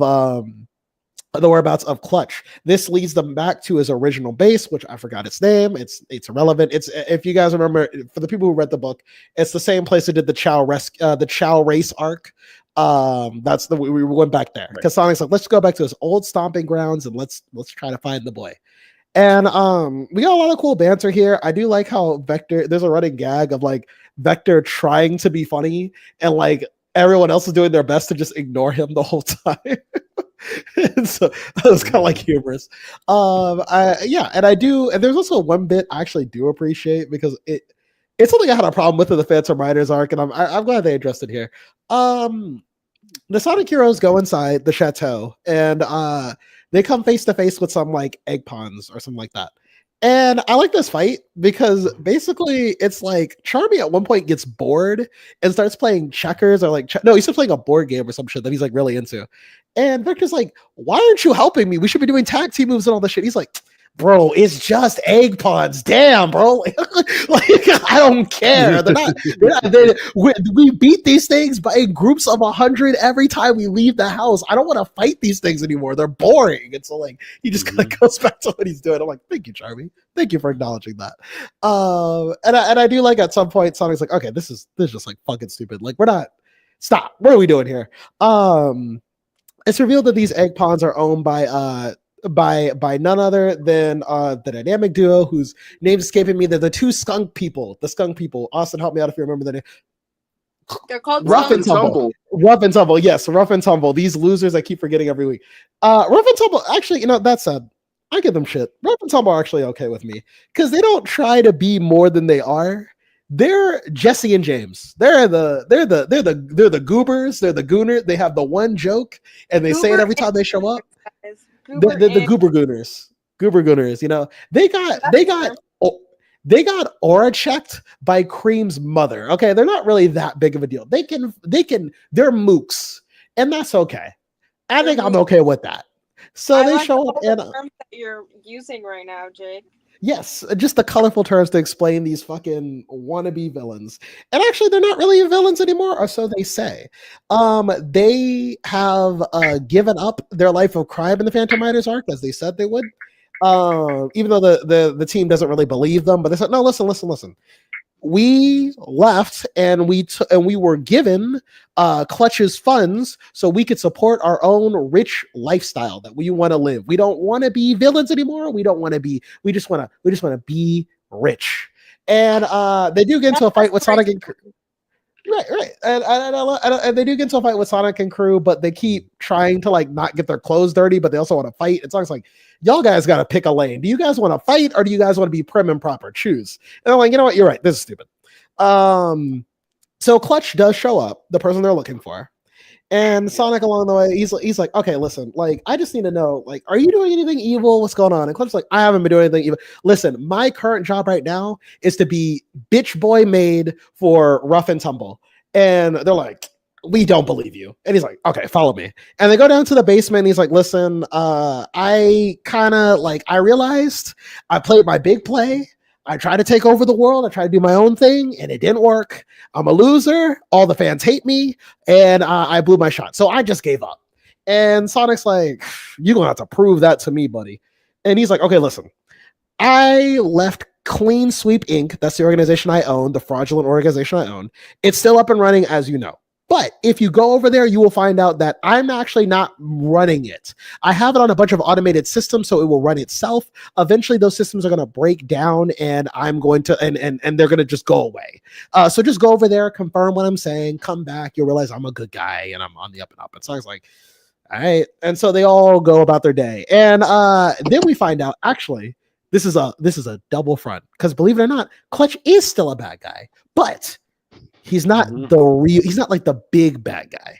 He goes down to the basement And Dr. Eggman's there. He's on the TV. He's like, listen, Eggman, I told him what you wanted. Just leave me alone, bro. He's like, all right, that's cool. That's cool. Just remember though, I fucking own you. And if you ever betray me, I'll blow your fucking head off. Oh my god. Don't forget that. Yeah, like apparently Clutch is now. So when Eggman dragged Clutch away, he said, "Nah, Clutch, listen to me. You took my plans. You tried to embarrass my nemesis. So here's the deal. Now you're my bitch for the rest of your life. Don't you forget it." And so, what's up, Austin? I want you to know, you done said his name so many times. It still never registered to me that his name was Clutch. And I know I said it earlier too. That's the bad part. Because I was still thinking about the peak Clutch from G.I. Joe we just talked about. And now that I remember talking about this loser, I'm very disappointed. It finally sunk in. You're like, oh, damn. It's that guy. Yeah, well, he's been downgraded, he's been humbled, he's been humiliated, and Eggman is back as the king of villains in the Sonic universe. So he's back in action. He has another agenda, and Sonic and Co. are gonna have Sonic and the Chaotix might be up to stop it. Yeah, and that's pretty much it. I did enjoy this issue. It's kind of like a whatever issue. But I guess they kind of deserve it. I think after the Phantom Riders arc, it's okay to have these cooldown periods. I kind of wish the story was a little more like, let's get back into the meat, let's get back to the fast paced action. But if we're just saving up for the next big thing, that's okay. Let's just build our gears and it's fine. But yeah, I get into IDW Sonic using this issue. This is kind of a fresh start to recap everything you need to know, and everything's all good. If you want to go back and read the Phantom Riders arc, it's right there. But there's no really big plot threads you need to recap yourself on. The book will do it for you. So there you go. Which is a good thing, because sometimes people don't want to have to go back 20 issues just to remember what happened. Yes. That's how that works. Gotcha.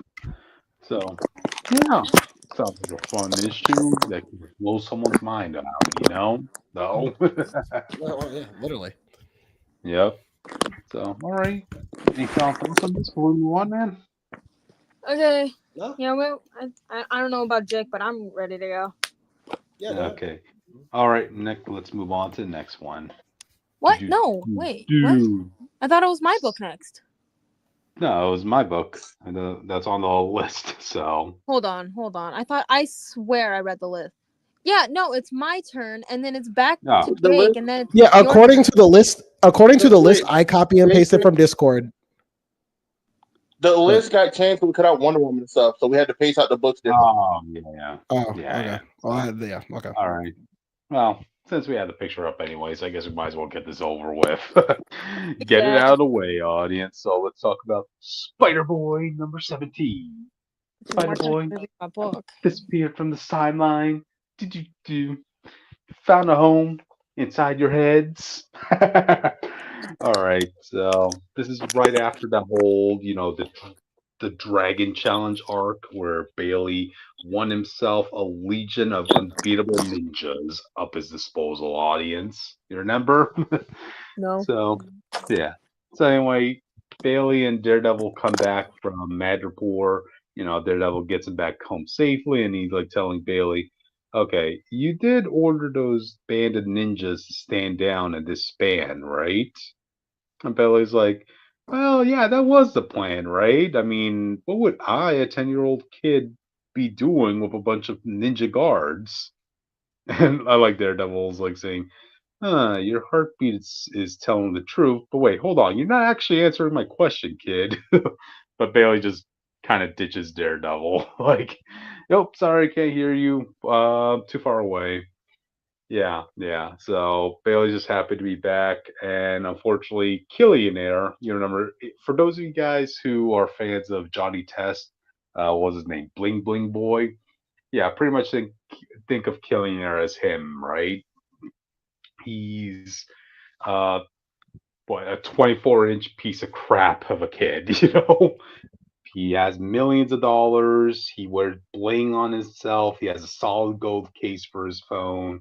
He's an influencer. And by God, is he going to make sure all his followers go after Spider-Boy? So, all right. So he hires a he hires two bounty hunters to go kill a 10-year-old boy. Audience, keep that in mind. So, all right. Then we get to the scene where Bailey finally finds his mom.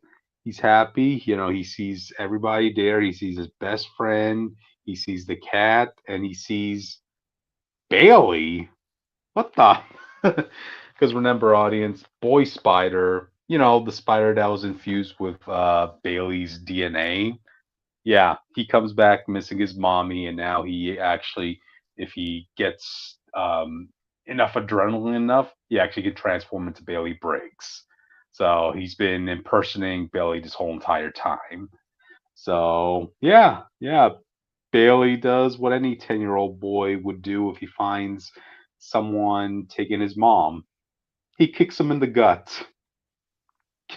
So yeah, that's when the full-on fight happens between Spider Boy and Boy Spider.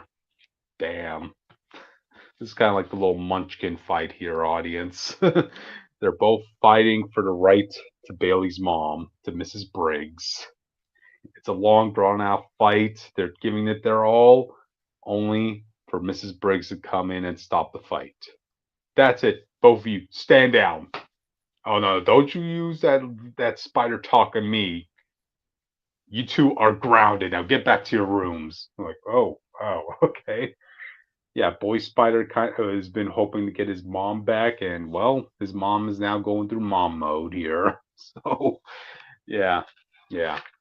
They return back to their house in the feast center, and they Bailey, Mrs. Briggs kind of has to come to terms with the fact that yeah, she kind of has to take care of Boy Spider because technically that is also her son since that's Bailey's DNA and that's Spider after all. So, yay, Bailey has a brother here, audience. And because Boy Spider's his clone, that means all his stuff, all his toys, even his own room, half of it goes to Boy Spider. So wow, you really are going through the little brother experience, Bailey. Anybody who's a sibling would know that feeling. So yeah. Bailey's not happy about this, especially since all his stuff is going to have to be shared with his new brother. Ew, new So brother. That's gross. yeah, I know. It's gross when you haven't. Honestly, I don't know what the context is. I'm just Mhm. I just got back. Okay, gotcha. Just think of it this way, which Spider got infused with the DNA of Bailey. So there you I go. love when that happens. Oh my Yeah. god. Yeah, especially since when Bailey has to go to school, apparently Boy Spider gets to stay home all day because he can't exactly go to school. Otherwise, people will be saying, "Why are there two Bailey Briggs out there?" So you're Why like, not? "Dang!" So you're like, "Dang!" So you, as the older sibling, have to go to school, but your younger sibling gets to stay home and play video games all day, and also Lucky play with your stuff. bastard. Sounds like my I know. brother. I know, right? But anyway, this actually kind of works out for the best because those two bounty hunters that Killionaires sent to go after Spider Boy, yeah, they track him down to the feast center, right? And those bounty hunters are looking to blow up, to everybody that's at the feast center.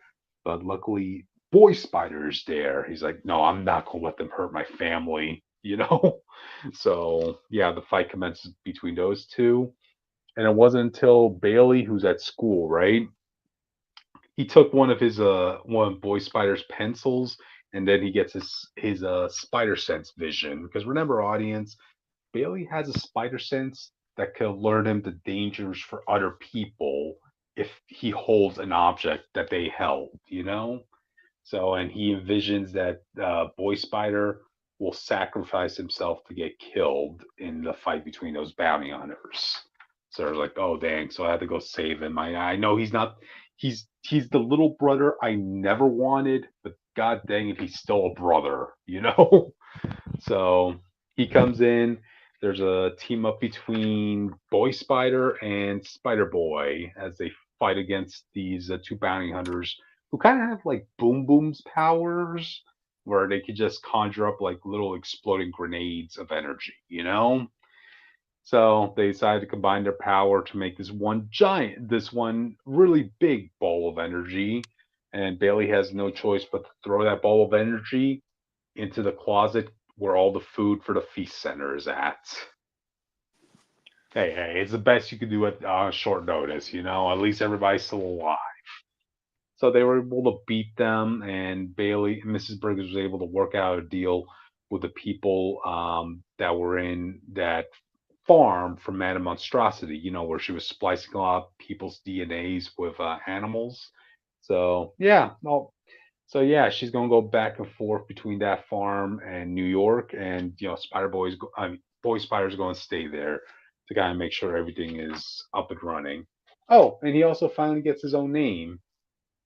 Boy Spider his name is now Boyd. What the fuck? Couldn't have thought of a better name. I know. Boyd. Cryptid. Yeah. You know what they could have done? They could have went on one of those baby name websites, because there's a lot of them. They exist out there. And you could have just went around and looked for a name, and then you just go from there. I guess. You want to go even later? It's easy. Like, it's just a quick Google search. But no, you decided to add a D to boy. Yeah. Okay. You want to go even lazier of this witch? Like, his middle name is Spider now as well. Oh, Spider. Shoot me. So his full name, audience, is Boyd Spider Briggs. Wow, that's very creative. That sounds awful. As a cover name, that's fucking stupid. I know, they could have thought of literally anything else. Like, he could have been Brian Briggs, and we would have been like, yeah, that works. That's a name. Hey, if you have a long lost little sibling that just popped up in your life, you decide a name for them, and then others will judge you. I would have thought of a name besides just adding T at the end of boy. His middle name isn't going to be Spider. Boy Spider was a freaking girl. Would it just be girled? Well, we already have a Spider Girl coming up, and she's going to get her own book. Let's remember that, audience. So. His little name isn't going to be Spider. I'm going to tell you that much. Jesus Christ! You could have just picked the most basic ass name, and we would have been okay with it. Mm-hmm. This is about as basic as it gets. No, this is lazy. That's what this is. Yeah. This is lazy. Okay. Yeah. Okay. Lazy's more. Yeah, lazy is more appropriate because remember his superhero title is Boy Spider, and his real name now is Boyd Spider Briggs. Oh man, I'm the only one laughing at that joke apparently. So yeah, because it's stupid. Yeah. But I just I still like the dynamic of Bailey having a brother forced on him in this, you know? Because hey, he's the only other person in the Marvel universe who could possibly understand what Bailey's going through, you know? To be seen as a freak by the public in a world that hates and fears them. Right. No. All right, you're fucking with us, right? Like you're fucking with us intentionally, right? And like, hey! I mean, just because he has a mutant poster in his room, I mean, come on, you know. Who knows what Bailey? Who here knows what Bailey's going through, audience? You know, and I'm pretty sure Killionaire is going to spend money to create a spider-slaying robot to go after Bailey. So who knows what it's like to have a giant robot come and kill and obliterate you and stomp you like a spider, right, audience? Okay, I just have to be sure. Okay. So, all right. Yeah, that's really it. Yeah, straightforward. So, okay, we can move on. Lazy ass names. Jesus Christ, damn what? Fuck you. Okay, go ahead, Witch. Now it's your book. Now it's my turn, finally. Well, thank you for talking about your book first, because I actually had to use the bathroom before that. So thank you for stalling me for time. Anyways, I'm talking about Ultimate X-Men, Volume 2, Issue 13, done by the goated, the amazing Peach Momoko, who actually can name characters, unlike Dan Slott. Fuck you, Dan Slott. Anyways, so if you forgot what happened in the last issue, which is okay because that book came out last month, So the Shadow King got to Hisako. That's all you need to know. So it starts off with someone being like, "Hey, you, can you switch to the first picture, please? That isn't the cover." Exactly. So you see the squad, including Kanon, who wasn't officially a part of the squad, but she is a part of the squad. So she's like, "Yo, like, you hear me?" and everything. And the funny thing is, two of them, specifically Natsu and Kanon, they look like delinquents, which I will get to that later. But like, they all look like delinquents in some way, shape, or form, which is pretty cool. But besides the point. So Hisako looks up, and Kanon's like, "Oh, you're finally awake, Dark Armor. Like, I know what you did." And so we see Hisako just riding her bike, with her armor, her shadowy armor looking thing, like around her. And so the girlies, minus Hisako, they gotta fight her. They gotta fight their friend now, which is not fun. You know, that's not fun. But don't worry. You know, they're just fighting. They're doing their thing. Nico's using her magic. Kanon's using brute force. You know how it be. Mori's trying not to get murdered by the bike. So yeah, not fun. Not fun for anyone. Anyways, so yeah, not fun. So Kageyama from the shadows, no pun intended, was like told her to stand, like Hisako to stand up, and everything like that. And so Kanon being pissed the fuck off, she's like, "What the hell, Hisako? Are you even there, or am I fighting a corpse?" And so, can you switch to the next picture, please? Cool. So we see the Shadow King do Shadow King nonsense, and he's like, "Do you hear them mocking you?" And so he has this like weird puppet thing that kind of looks like the Master, who is, if you didn't know, is Mr. Sinister in this universe, because of course it is. Unfortunately, not Master of the World, but fortunately not Master of the World, depending on who you ask. Anyways, so yeah, Mr. Sinister. Anyways, so he, like, the little puppet master was like, "Oh, is that one of my children I see?" Being fucking stupid. I fucking hate Sinister. Anyways. Feed your master your blood, or Meister, or however the fuck you pronounce it. I'm gonna Google that later, but not important. God dang. Yeah, and so we see Natsu move up her bandages a little bit and blasts Kageyama, right? Because, you know, she's Cyclops in this universe. Natsu can do whatever the fuck she wants. She's cool like that, okay, Cryptid? She's cool like that. Yeah, I never said she wasn't. Wait. Yes. Wait. Can we talk about how people generally accepted her, the fact that she's Cyclops' universe? No one was crying about it. There was nobody bitching about it. They just accepted it. Yeah. It was a different universe. Yeah. I'm so proud of people. This is like one of the first few times they did it. The first time I've seen that happen. I didn't see any like hate or like fanfare about it. They just kind of accepted it. They were trying to figure out how this character, like, who this character is supposed to be, and then when we found out that, like, what her name meant, because Natsu means summer in Japanese, we were like, okay. And then we saw all the covers, and then we were like, okay, she's Cyclops, cool.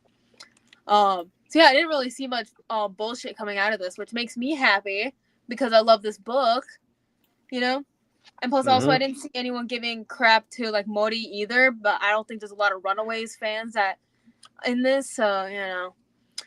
I'm not mad. I'm not mad. I'm glad that there wasn't a lot of fanfare about this, like bullshit fanfare. Not like good fanfare, fine, but bad fanfare is not good. Anyways, going back to it. Sorry. So basically, the master puppet summons a whole bunch of random like Children of the Atom Cole people, and so Nico's like, okay, I believe we have a solution, but they're starting to fight people, right? But guess who pops up out of thin air? In best fashion, we see our girl Maystorm. She's like, I will be the light to stand before you. And we see like Mori, just like, she's like, yay, oh my god, you know how it be. And so like everyone's about to fight, and so Kageyama is like, at last our family has gathered, which is like, that's creepy ass behavior, dude. Like Mori's like, what do you mean by family? That's fucking creepy. Anyways, so Kageyama goes on this whole thing being like, we are the mutant family, brothers and sisters, blah, blah, blah, blah, like all families, but we both love and hate each other. Perhaps this is fate. And Maystorm is like, okay, no way, I'll unite the mutants together. And so we do Hisako covered in all the shadowy bullshit, you know how it is. She's like, mutants, I'm sick of hearing about mutants. I didn't ask for this. Like, you think you're good, you think you're playing hero, like people like you are pathetic, dreaming of a future, trusting in hope. Like and then she like gets all pissed off and she's like, I hate you all. And so they gotta do some more fighting, which is not fun. But and keep in mind, they're not even getting a scratch on her, which is not fun. And so some of the cult members are putting Mori in a suitcase. Oh If you wow. remember what happens earlier, remember meat case, yeah. But don't worry, Nico's able to get her just fine, and Natsu tries to grab her. But guess what? Mori turns into like this weird, meaty nonsense with like the tag from her hat that she had, and so they're like, ah, shit, it's meat case, you know, meat case all over again. And so Kanon's pissed off. She's like, enough of this. You leave me no choice. And she starts to charge up her powers. And so Natsu's upset that she's like, oh my god, I killed Mori. It's my fault. Like, and all sorts of stuff. And Nico's like, okay, you got to back up, Natsu. You can have your crisis back here so that you don't get blasted by Kanon, you know. And one thing I need to bring up before I get more into it is that I like the limits on the colors of this. You know, it's like pretty monochromatic, but with like the pinks and the purples, I really like how that looks. Just thought I brought it up now. Anyways. Yeah, it does look like they complement each other, you know? So. Yes. Yeah. So. He's great with the color palette. You know, I can always trust Peach Momoko for great coloring. Can always trust her on that. Anyway, so Kanon does some big whacks and everything, and we do see Kageyama in the background. And before I tell you to switch to the next picture, I'm just gonna be honest with you. This picture scared the crap out of me when I first read it. I read it online, and I was just like, I was skimming the issue, and I was like, what the hell? When you showed me that picture on our DMs, man, like, what the hell is that? It was freaky. It freaked me out personally when it was like probably like 1 a.m. when I read it, so I was like, it freaked me out. Anyways, you can switch to the picture now. Gotcha. What the fuck is this Kageyama? I'm pretty sure there definitely is a creepypasta version of this somewhere out there, audience. This is just like a horror manga. Which, if this ever was to get animated, I think it would be a perfect anime, in my opinion. Yeah. But this is creepy as shit. Like, just like his facial expression. Oh, which? You guys hear which? Oh. No. My life. He's back now. Oh. I'm back. Okay, which? Can you say something? Hi. Okay, now we hear you. Yeah, I don't know why StreamYard hates me, but I'm back. Anyways, so the second we brought this picture, you're like, yeah, you disappeared, dude. And we're like, what? I mean, StreamYard was that spooked that it had to kick me out for a second. Yeah. Anyway, so yeah, just like the creepiness of it, that Kageyama's just mostly white, and then the background is like a really dark pink going into a dark gray. But for the next page, it actually goes into like a yellow instead of a pink. So you can sense that whole sequence that I just went over was like a dream sequence. And so I'm just going to read this verbatim before I tell you to switch to the last picture. But it's like, this is the first time I've seen Kageyama smile. If I can control their emotional states, the world will be in our hands. The children of the atom are born again. Can you switch to the next picture? The last picture of the night? Sure thing. That's what happens. All wired up. Not fun. Creepy. This is getting I have a theory. Territory. I know. What do you think? What did you expect from Sinister? What did you expect from him? Did you expect anything less? Well, so is he draining your blood like how the guy was doing to Sunspot? The Sunspot father doing him in his universe? Yeah, they're also doing it to Akihiro as well, just letting you know. He's actually in this book. But yeah, kind of. They want to expand the mutant race because if you remember, the Maker got rid of most mutants besides a couple. So, here we are. But that's where the issue ends. But don't worry, we do get a lexicon. Basically, it's about the Sukeban and like the Japanese delinquents of like the 70s and 80s, which I thought was really cool. So if you were confused on why the rest of the girlies were dressed the way they are, that's what they were referencing. They were referencing the delinquents at the time, so yeah. That's the end of the issue. The next issue comes out next month, which I'm excited for. If we might get to see Akihiro, but I cannot guarantee or deny anything because he was really crusty the first time. I was like, someone get this man a brush and someone get this man some chapstick and we're good to go. Mm-hmm. And get those tubes out of him too. Get those tubes out. Give him give him a brush, give him a nice wash, give him a spa day. I think we should be good. But yeah, that's the end of the issue. Hope you enjoyed Creepy Shadow King. I would love to see this get animated, like verbatim. Get this animated. Yeah. Anyways, also I am drawing all the Ultimate X-Men release, so stay tuned for that. Mm-hmm.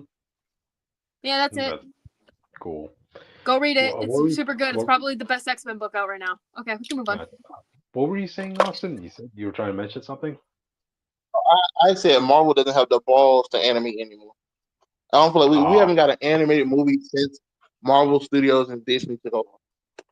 Dang. Right. True. Well, I'm just saying, I think it would be cool. The last Hulk, and that was like 2004. I'm gonna bully Kevin Feige into getting us an anime for Disney Plus. I'm gonna bully Disney. Be like, hey, you're giving us a Twisted Wonderland anime. You can give me this. Gotcha. And do like animated Kingdom Hearts, please. God damn. It shouldn't have been that hard. It shouldn't be Gotcha.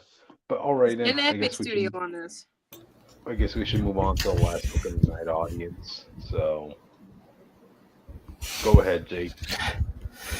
It's the Sonic Heroes of America versus the Legion of Apocalypse. This is the challenge of the Sonic Friends. Welcome back to IDW Sonic's universe as we are introducing the Justice League for the first time. That's right. Sonic and his boys will be facing off against Darkseid with the help of Batman and them other ones. This book's premise is basically like, who are these weird new heroes, bro? Is their first appearance? Yeah, I don't know, bro. I don't know. How dare we have a cover of Batman looking like he's catching up to the Sonic? Yeah, because this is written by Ian Flynn, who's a Sonic writer. He actually had to dig deep into DC lore because he was trying to figure out where everything goes. I like the idea that if this is like Tom King, Batman will be in front of everybody, outpacing. Oh no! What Tom King? What Tom King? Sonic like quills over Batman's cowl. That's about it. Yeah, Jake. If it was Tom King writing it, he would have Catwoman one shot every hedgehog she sees, dude. Hey, that happened in Flash. With her in Flash. A cat feet on hedgehog, and that's why Tom loses. Yeah. Anyway, so the premise of this is basically simple. Darkseid has invaded the Sonic universe and he's looking for a jewel containing the ultimate power. The Master Emerald, you say? No, them 7 Chaos Emeralds somewhere around there. So he's looking for the 7 Chaos Emeralds. Meanwhile, the Justice League have also followed him because apparently Darkseid has been looking across the multiverse, the outer reaches of the multiverse, to find timelines where there are weapons that he can use against the Justice League. And so now Sonic and the Justice League will team up to hunt down the Chaos Emeralds. So you're telling me that the DC universe lost their biggest heroes? This is the time we should attack Gotham. Batman's not there. I want him to come back and it's all gone. It's true. But the Sonic heroes and the Justice League are going to team up to face off Darkseid, and that's the basic premise of this book. There's been a lot of discourse around this book because people have had problems with Ian Flynn's writing. Sonic has been in a weird place where the early 2000s for Sonic is kind of where the characters are at their peak. Now, I'm not going to say every character. I'm going to lie to you and say every character was written perfectly. But if you want the gist of who Sonic is and why Sonic works so well as like in terms of telling stories, it was really the early 2000s, like 2000s to 2008. 2009, I think that's when Black Knight came out. And that's the last time we enjoyed a Sonic story. And so Sonic went through after this weird phase where where people were like thought that like this is in the meta era, as we call it. This is where people thought serious writing was goofy and edgy. So Sonic, trying to keep up with the times, turned Sonic into like a Saturday morning cartoon where Sonic made jokes like there's no copyright law in the universe that can stop me, and like stupid shit like that. Sonic became yeah, where he used to call at this point he called Eggman Baldy McNose hair, which I think I like. Even the comic lampshades that where Eggman's like, it was never funny. Stop. That joke was not funny. It was never funny. It's not. It's never going to be funny. Stop it. And so, but yeah, so this was a terrible time for Sonic, and then there became like this. Every time you turned around, Sonic had a different characterization. It was really annoying to watch. And that's where we kind of are now. So now, after the movies came out and effectively saved the franchise, as much as I didn't like the first movie, it objectively saved the franchise. Sonic has been trying to get back to where he was before.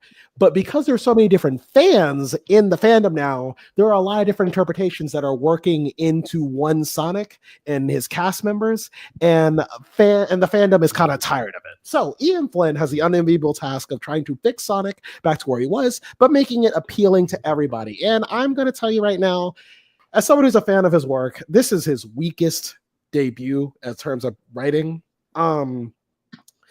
Ian Flynn has another problem. That's bad too. This is going to be the Sonic issue that probably had the most reach.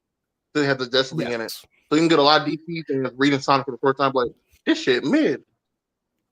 Yes, I think it's not without merits. I just know that Ian Flynn is great because in the comics, at least, he's yet to show this in the games. I think Shadow Generations is his best work so far, but it's not like what I like about him in the comics.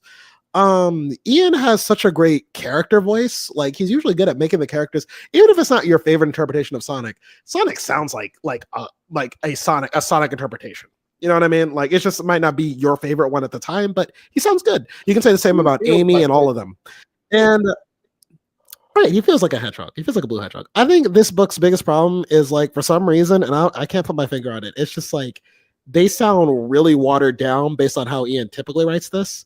Like I would have looked at this book, and if it wasn't for one signature writing style that Ian Flynn has, I would look at this book and be like, "Did he write this?" Like, it was really confusing. Another thing I think I have a problem with as well is, and this has always been a problem with Ian, is his incessant need to reference things. Ian loves referencing older Sonic games in his work. Some characters will even reference theme songs from earlier games. Like there's like a line, there's a song called His World, and there's a lyric where where one is all in his world, never fear the fall. And so in the comic, there's like a line where Metal Sonic is holding Sonic by the neck, and he's like, "Tell me where your Eggman is, or fall." And Sonic goes like, "I never fear the fall." And then he like jumps off and everything, and it's like, okay. Ian loves making these references insistently, and some people get annoyed with them. I mind them to a degree because I would prefer Ian making his own iconic dialogue that people can reference. There are 4 references in the span of an issue in this book. And I think 2 of them, I think one of them I really don't like. There's one with Flash, and the dialogue goes something like, Flash is like, so how'd you get your power, Sonic? Was it just like a treadmill, no cosmic treadmill, no accident and everything? And Sonic's like, what you see is what you get. Just a guy that loves adventure. And I'm like, he's like, I'm Sonic the Hedgehog. And I'm like, why are you saying that? Why are you saying it like that? It sounds very weird and clunky. It makes sense. It's just very clunkily written. It reads weird. There's one I did enjoy though, is when Darkseid gets the Chaos Emerald and he starts quoting Shadow from SA2. And he's like, and it all starts with this, a jewel containing the ultimate power. I'm like, okay, wow. You get that, Jake? I thought he was gonna be like, I thought he was like, he's not fast, he's not speed, he's gonna Chaos Emerald to warp.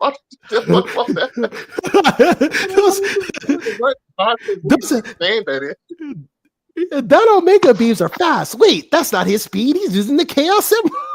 Yeah, some shit like that. The premiere thing, the main thing everyone takes away from this is Sonic and Flash's banter. Flash shows to the scene because Sonic is racing to the danger. Okay, he's already fought a parademon or two in his day, and Sonic is racing to danger, and Flash comes up along his side. Now Sonic hasn't met Flash. Flash hasn't met Sonic. Flash is ahead of Sonic for a little bit, and he's like, "Oh, hey, little dude, listen, you must be one of the locals here. I'm like a Justice League member, and I'm gonna run. I'm gonna make it over there. I'm gonna fight some parademons." Crackle. Right, he calls him Crackle because he thinks he's like another character from DC, but he's not. Which shows Ian Flynn did do research because until I looked that up, I know who the fuck that was. So Crackle is basically Sonic made of all electricity, and he's the same height and same type of thing. So Flash immediately thought that was just Crackle. Yeah. So, but yeah. So not Ian. Flash is running against Sonic, and Ian Flynn is racing Sonic, and Flash looks at So he's like, "Listen, it's okay. You're not gonna be as fast as me. I'm speed personified." And Sonic goes like, "You're speed personified? Bitch, I'm speed perfected." And then he booms past Flash. I'm like, wow. All right, okay. Represent Ian Flynn, represent our people, bro. So yeah, it really feels like Ian Flynn sold his soul for DC to succeed and say that Sonic that. Okay, let's Sonic get his own Sonic point at sometime in the future. See how he holds. Well, it's funny because you said that because there was Sonic Generations where Sonic ran so fast he restored time back to normal. So, I'm just saying that's the speed we're at right now.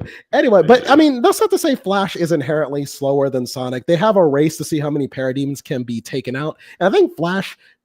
Now this is up for you guys to decide. Flash says, "I beat you by 1." And Sonic says, "But you didn't count the parademons I beat before we met. So take that as you will." So that's what it is. That could just be because you hit harder than I am. Don't mean you're faster than me. No, it's true. But Sonic had a similar race with Jet and the other issue. So, well, there was to see how many people they could save. I guess that's more fair than like how many parademons can you hit, but whatever.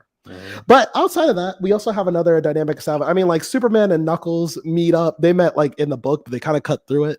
The introductions with the Justice League to the Sonic cast is like very awkward. Superman goes like, "Hi, my name is Superman. I am the savior of Metropolis. I fight for truth, justice, and a better tomorrow." And I'm like, why are you saying it like that? Like, what? It's like, why are you talking like this? But anyway, these are my Justice League friends, and he runs through the list of all the Justice League members and everything. It really feels like a stereotypical person would think Superman would say, but not something Superman would say. Right. That's yeah, it was really weird. And then we had so everyone's pairing up in teams to go face this chaos crisis. By the way, that's what this is called. This is the chaos crisis, everybody. So Oh wow! Yes, yes. So so it's gonna be Sonic with Flash, so they can keep racing. Wonder Woman with Amy because they're both women, and that's really the only similarities they share, other than the love angle, I guess. And you let to show Amy flying for 2 seconds. Yes. And we have Knuckles with Superman, Silver with Green Lantern. I actually like the dialogue between them because Green Lantern's like Silver's like, "Oh, so you have telekinesis?" And Green Lantern's like, "No, actually it's like a ring that lets me use my powers and all this other shit." And he's like, "Okay, so how do your powers work?" He's like, "Oh, I'm just a hedgehog. I don't know. I don't have anything cool like you." He's like, "Oh, all right." It's just like it's like right. So, and then you have Tails with Cyborg in this issue as well, which I think is kind of boring. I would have liked Tails with Batman, and then Tails could be Batman's Robin. I don't know, it'd been fucking funny, but whatever. Batman and Shadow get paired up together, but it's in the most funny, like, bro, shit is so funny. Batman and Shadow had one interaction, but it wasn't a speaking interaction. They both see a woman and her child in an alley, and they're screaming because the Parademon's about to kill them. And Batman and Shadow come in together and tag team the Parademon. They look at each other. They go their separate ways. Then when the team meets up, go ahead, Austin. Shadow, the guy as fast as Sonic, made it to the lady at the same time as Batman. He must have slowed Yes. down. he was like, what is this dude behind the parademon doing? Let me see what he's doing for his Salt Sand team. But yeah, so then basically they're in the group huddle, and Superman's going over the plan, and Shadow's like, I don't care, bro, I'm gonna do this myself, and he goes off, which is very unlike Shadow, by the way. I don't agree with this characterization, but that's what Sega tells Ian he has to do, whatever. Or maybe this is what Ian wanted, because I think it goes into the story that he wrote, but we'll see. Anyway, so Shadow leaves midway through the speech, and Superman's like, well, it's like a group effort. We would like to hear your input, Shadow. And Batman's like, don't worry, I got this. Shadow is walking down an alley by himself, minding his business. Batman appears behind him and goes like, so who died? He's like, what? He's like, there's someone who died in your life. That's the reason you are the way you are. Tell me who it was. Wow. This is Also, everyone has someone who died. this is their first exchange in the whole comic, and I was floored, bro. This shit was so stupid. and then Shadow breaks it down. He's like, to see Batman going up to random people who feel sad and like, who died? Like, no, I stubbed my toe, bro. Leave me alone. It's so Shadow's like, her name was Maria. I was born in the Ark. I was meant to protect her, and she died. She died to a gun agent. The military killed her, and now I protect this planet. And Batman's like, word, my parents died too. They show a photo of the gun agent, and this dude looked like he would be having the most shit-eating grin of all time when he put that gun to his head. Bro, this dude had the whole red aura around him. This dude was like trying to kill Maria, bro. Like, this is insane. He looked like he was this is my lucky day. I get to kill a young dude. I wanted Batman to have said like, so your loved one got killed by a gun. My loved ones got killed by a gun. There we go. That's basically what this was. He's like, my parents were killed in Crime Alley, so I vowed to be Batman. I vowed to be a symbol of fear for the criminal community, for the criminal element. And Shadow's like, you know what? That's pretty. And that if he pulled out a Robin outfit straight out of his shirt and gave it Shadow. It's like so corny. And then and Shadow's like, you know what? That's Shadow's like, I lost him too. Put it on. Yeah. And Shadow's like, you know what? That's pretty dope. You know what? For this once, I will team up with you, but don't slow me down. And Batman's like, you know what? Word on that. And then they get on their motorcycles and they drive off into the sunset. I'm like, this is so stupid. Whatever. And so as the issue comes to we also get Amy and Wonder Woman as well, and also already alluded to it. It's basically just like, it's like, if you really broke down Amy and Wonder Woman, I mean, I guess what the angle you go through is like, Amy's a personification of love in the Sonic universe, and that's what Wonder Woman's supposed to be. So like, I guess maybe that's where you go with it. It just seems kind of boring. But anyway, so Amy's flying in a car, and she's like, Wonder Woman, you fly? And Wonder Woman's like, yeah, of course, yeah, I fly, but I think it's more cool that you have a flying car. And I'm like, don't give her a pity win. Don't do that. You're a flying. Yeah, it's like, you had to go out with a W. We don't care. So, but yeah, and Tails is also the idea that Amy waited till they were middle of the fucking sky to be like, you can fly? Like, yeah. Yeah, I know, she really did. And Tails and Cyborg interact, and Tails is like, man, Cyborg, you're so much cooler than me. You know what I mean? I really think it was because Sonic owned Flash so hard. DC said, all right, now chill now, bro. You gotta glaze some of our characters a bit. But Tails is like, man, you're so much cooler than me, Cyborg.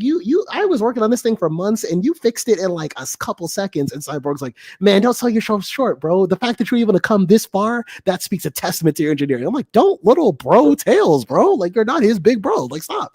So, but yeah, as the issue ends, Flash and Sonic bond over how fast they are, and how they call each other nicknames. Sonic calls him Red, and Flash calls him Blue. And they run into and then Sonic says the Barry Allen or Wally West? It's Barry, I think. I don't think it's Wally. I think it's Barry, but he's wearing like the Wally costume for some reason. So yeah, but it's on the dumbest line if you're a Sonic fan, to me, at least to me. I think people are okay with it, but I don't understand it. Sonic goes like, well, if you're looking for the Chaos Emeralds, you always start at South Island. I'm like, the Chaos Emeralds haven't been on South Island since like fucking 3. It's not even 3. Since like since Sonic 2. What are you talking about? I guess you want to say Sonic. In the anniversary issue, when they had to get them, one of them, you know, the one when they had all the shorts, there was only one of them was on the island now. Oh, I mean, yeah, it's just so far and few in between. I mean, you usually go to Station Square or like you're at another place. Like you're never. I don't think you're on South Island most of the time. He didn't say it was gonna be there. We just always go there to check. Oh, okay, just in case. But yeah, anyway, so they show up there, and that's when Darkseid. Yeah, that's when Darkseid says there. There's also so this is like dumb, but this is because Sega can't define what this fucking thing does to save their fucking life. Darkseid shows up on the planet, and he's looking for the Chaos Emeralds. Decide is like, sir, I'm looking for the Chaos Emeralds, like you asked, but like there's something interfering with it, and it's that fucking giant emerald over there, and it's the Master Emerald he's referring to. And Darkseid's like, well, destroy it. And Decide's like, well, hold on, sir. Like, it seems like it's a very powerful weapon. Why don't we just take it? He's like, nah, destroy it, because I want the Chaos Emeralds. And I guess my point being is like, but they do like the same thing. They theoretically do the same thing. I think the only thing the Master Emerald can't do is turn you into your super form for some weird reason. But the Master Emerald's specific job is that it can neutralize the Chaos Emerald. So I don't understand why you would destroy it. It can also empower them. And he just threw that away. Right. It powers up technology. It works essentially the same as the Chaos Emeralds. It just doesn't give you a super form according to recent retcons for some reason.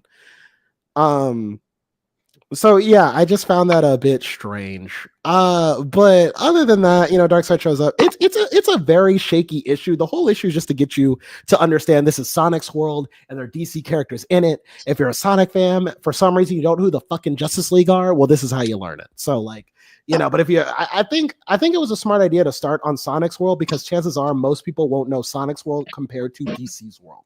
So I thought that was a very smart decision. I don't know how long this is gonna be. We know in the coming issues at some point, unless if it's just a cover, and I hope it's not, Metal Sonic will fight Batman.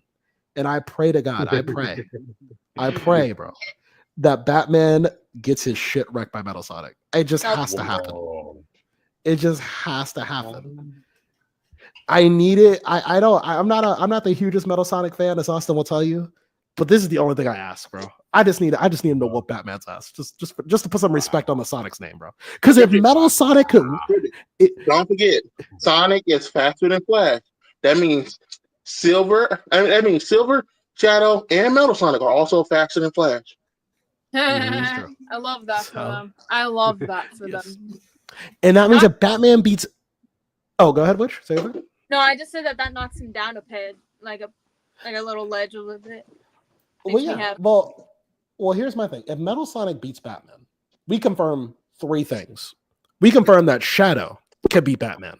We confirm that Silver. I don't think Silver could beat Batman. I think he's too much of a stupid fighter to do it. But Silver might be able to beat Batman. But I don't think I'm like.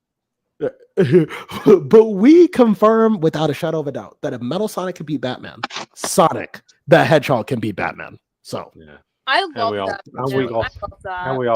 And we also confirm that there's unfavorable biasness in that department. And listen, that's okay. Listen, Ian Flynn is an agent for the Sonic community, and if he does this for me, I will hear no slander for the next month. Okay, he gets a slander-free card. The problem is because they threw Flash under the bus. Even though I'm on record saying Sonic the Hedgehog should be a beat Barry, he won't be able to beat Wallace. That's all my fans. I really think that they gave that fight up. Batman's going to not only beat Metal Sonic, he's going to dog Metal Sonic. Metal Sonic's going to try to hit him. He's going to hit Metal Sonic with EMP, which should not work, and it's going to work because it's Batman. It's a damn shame, but this is where we are.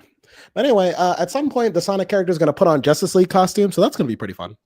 So yep, there you go. You're going to see Shadow in a Batman costume, even though I think he would never wear that, but whatever. Merchandise reasons, audience merchandise. Also, the idea that he went and he stole Batman's clothes and tried to refit them himself is ridiculous. Yeah. But yeah. Well, Well, right, that said, got it. Wow. That's it. We made it. We got Wait, through how all do you the feel about topics. Sonic and them joining the cosplay community? Wait, what? Ooh. How do How I do feel you about feel Sonic? about Sonic and them joining the cosplay community? You know what? Good for them. Cosplay's fun. Oh. Gotcha. But yeah, well, Say guys, what we'll see you guys next week. week. Yeah. Unless Yeah, you you- follow me on my socials, and then you'll see me later tonight. Gotcha. There you go. All right. See y'all next time. See ya.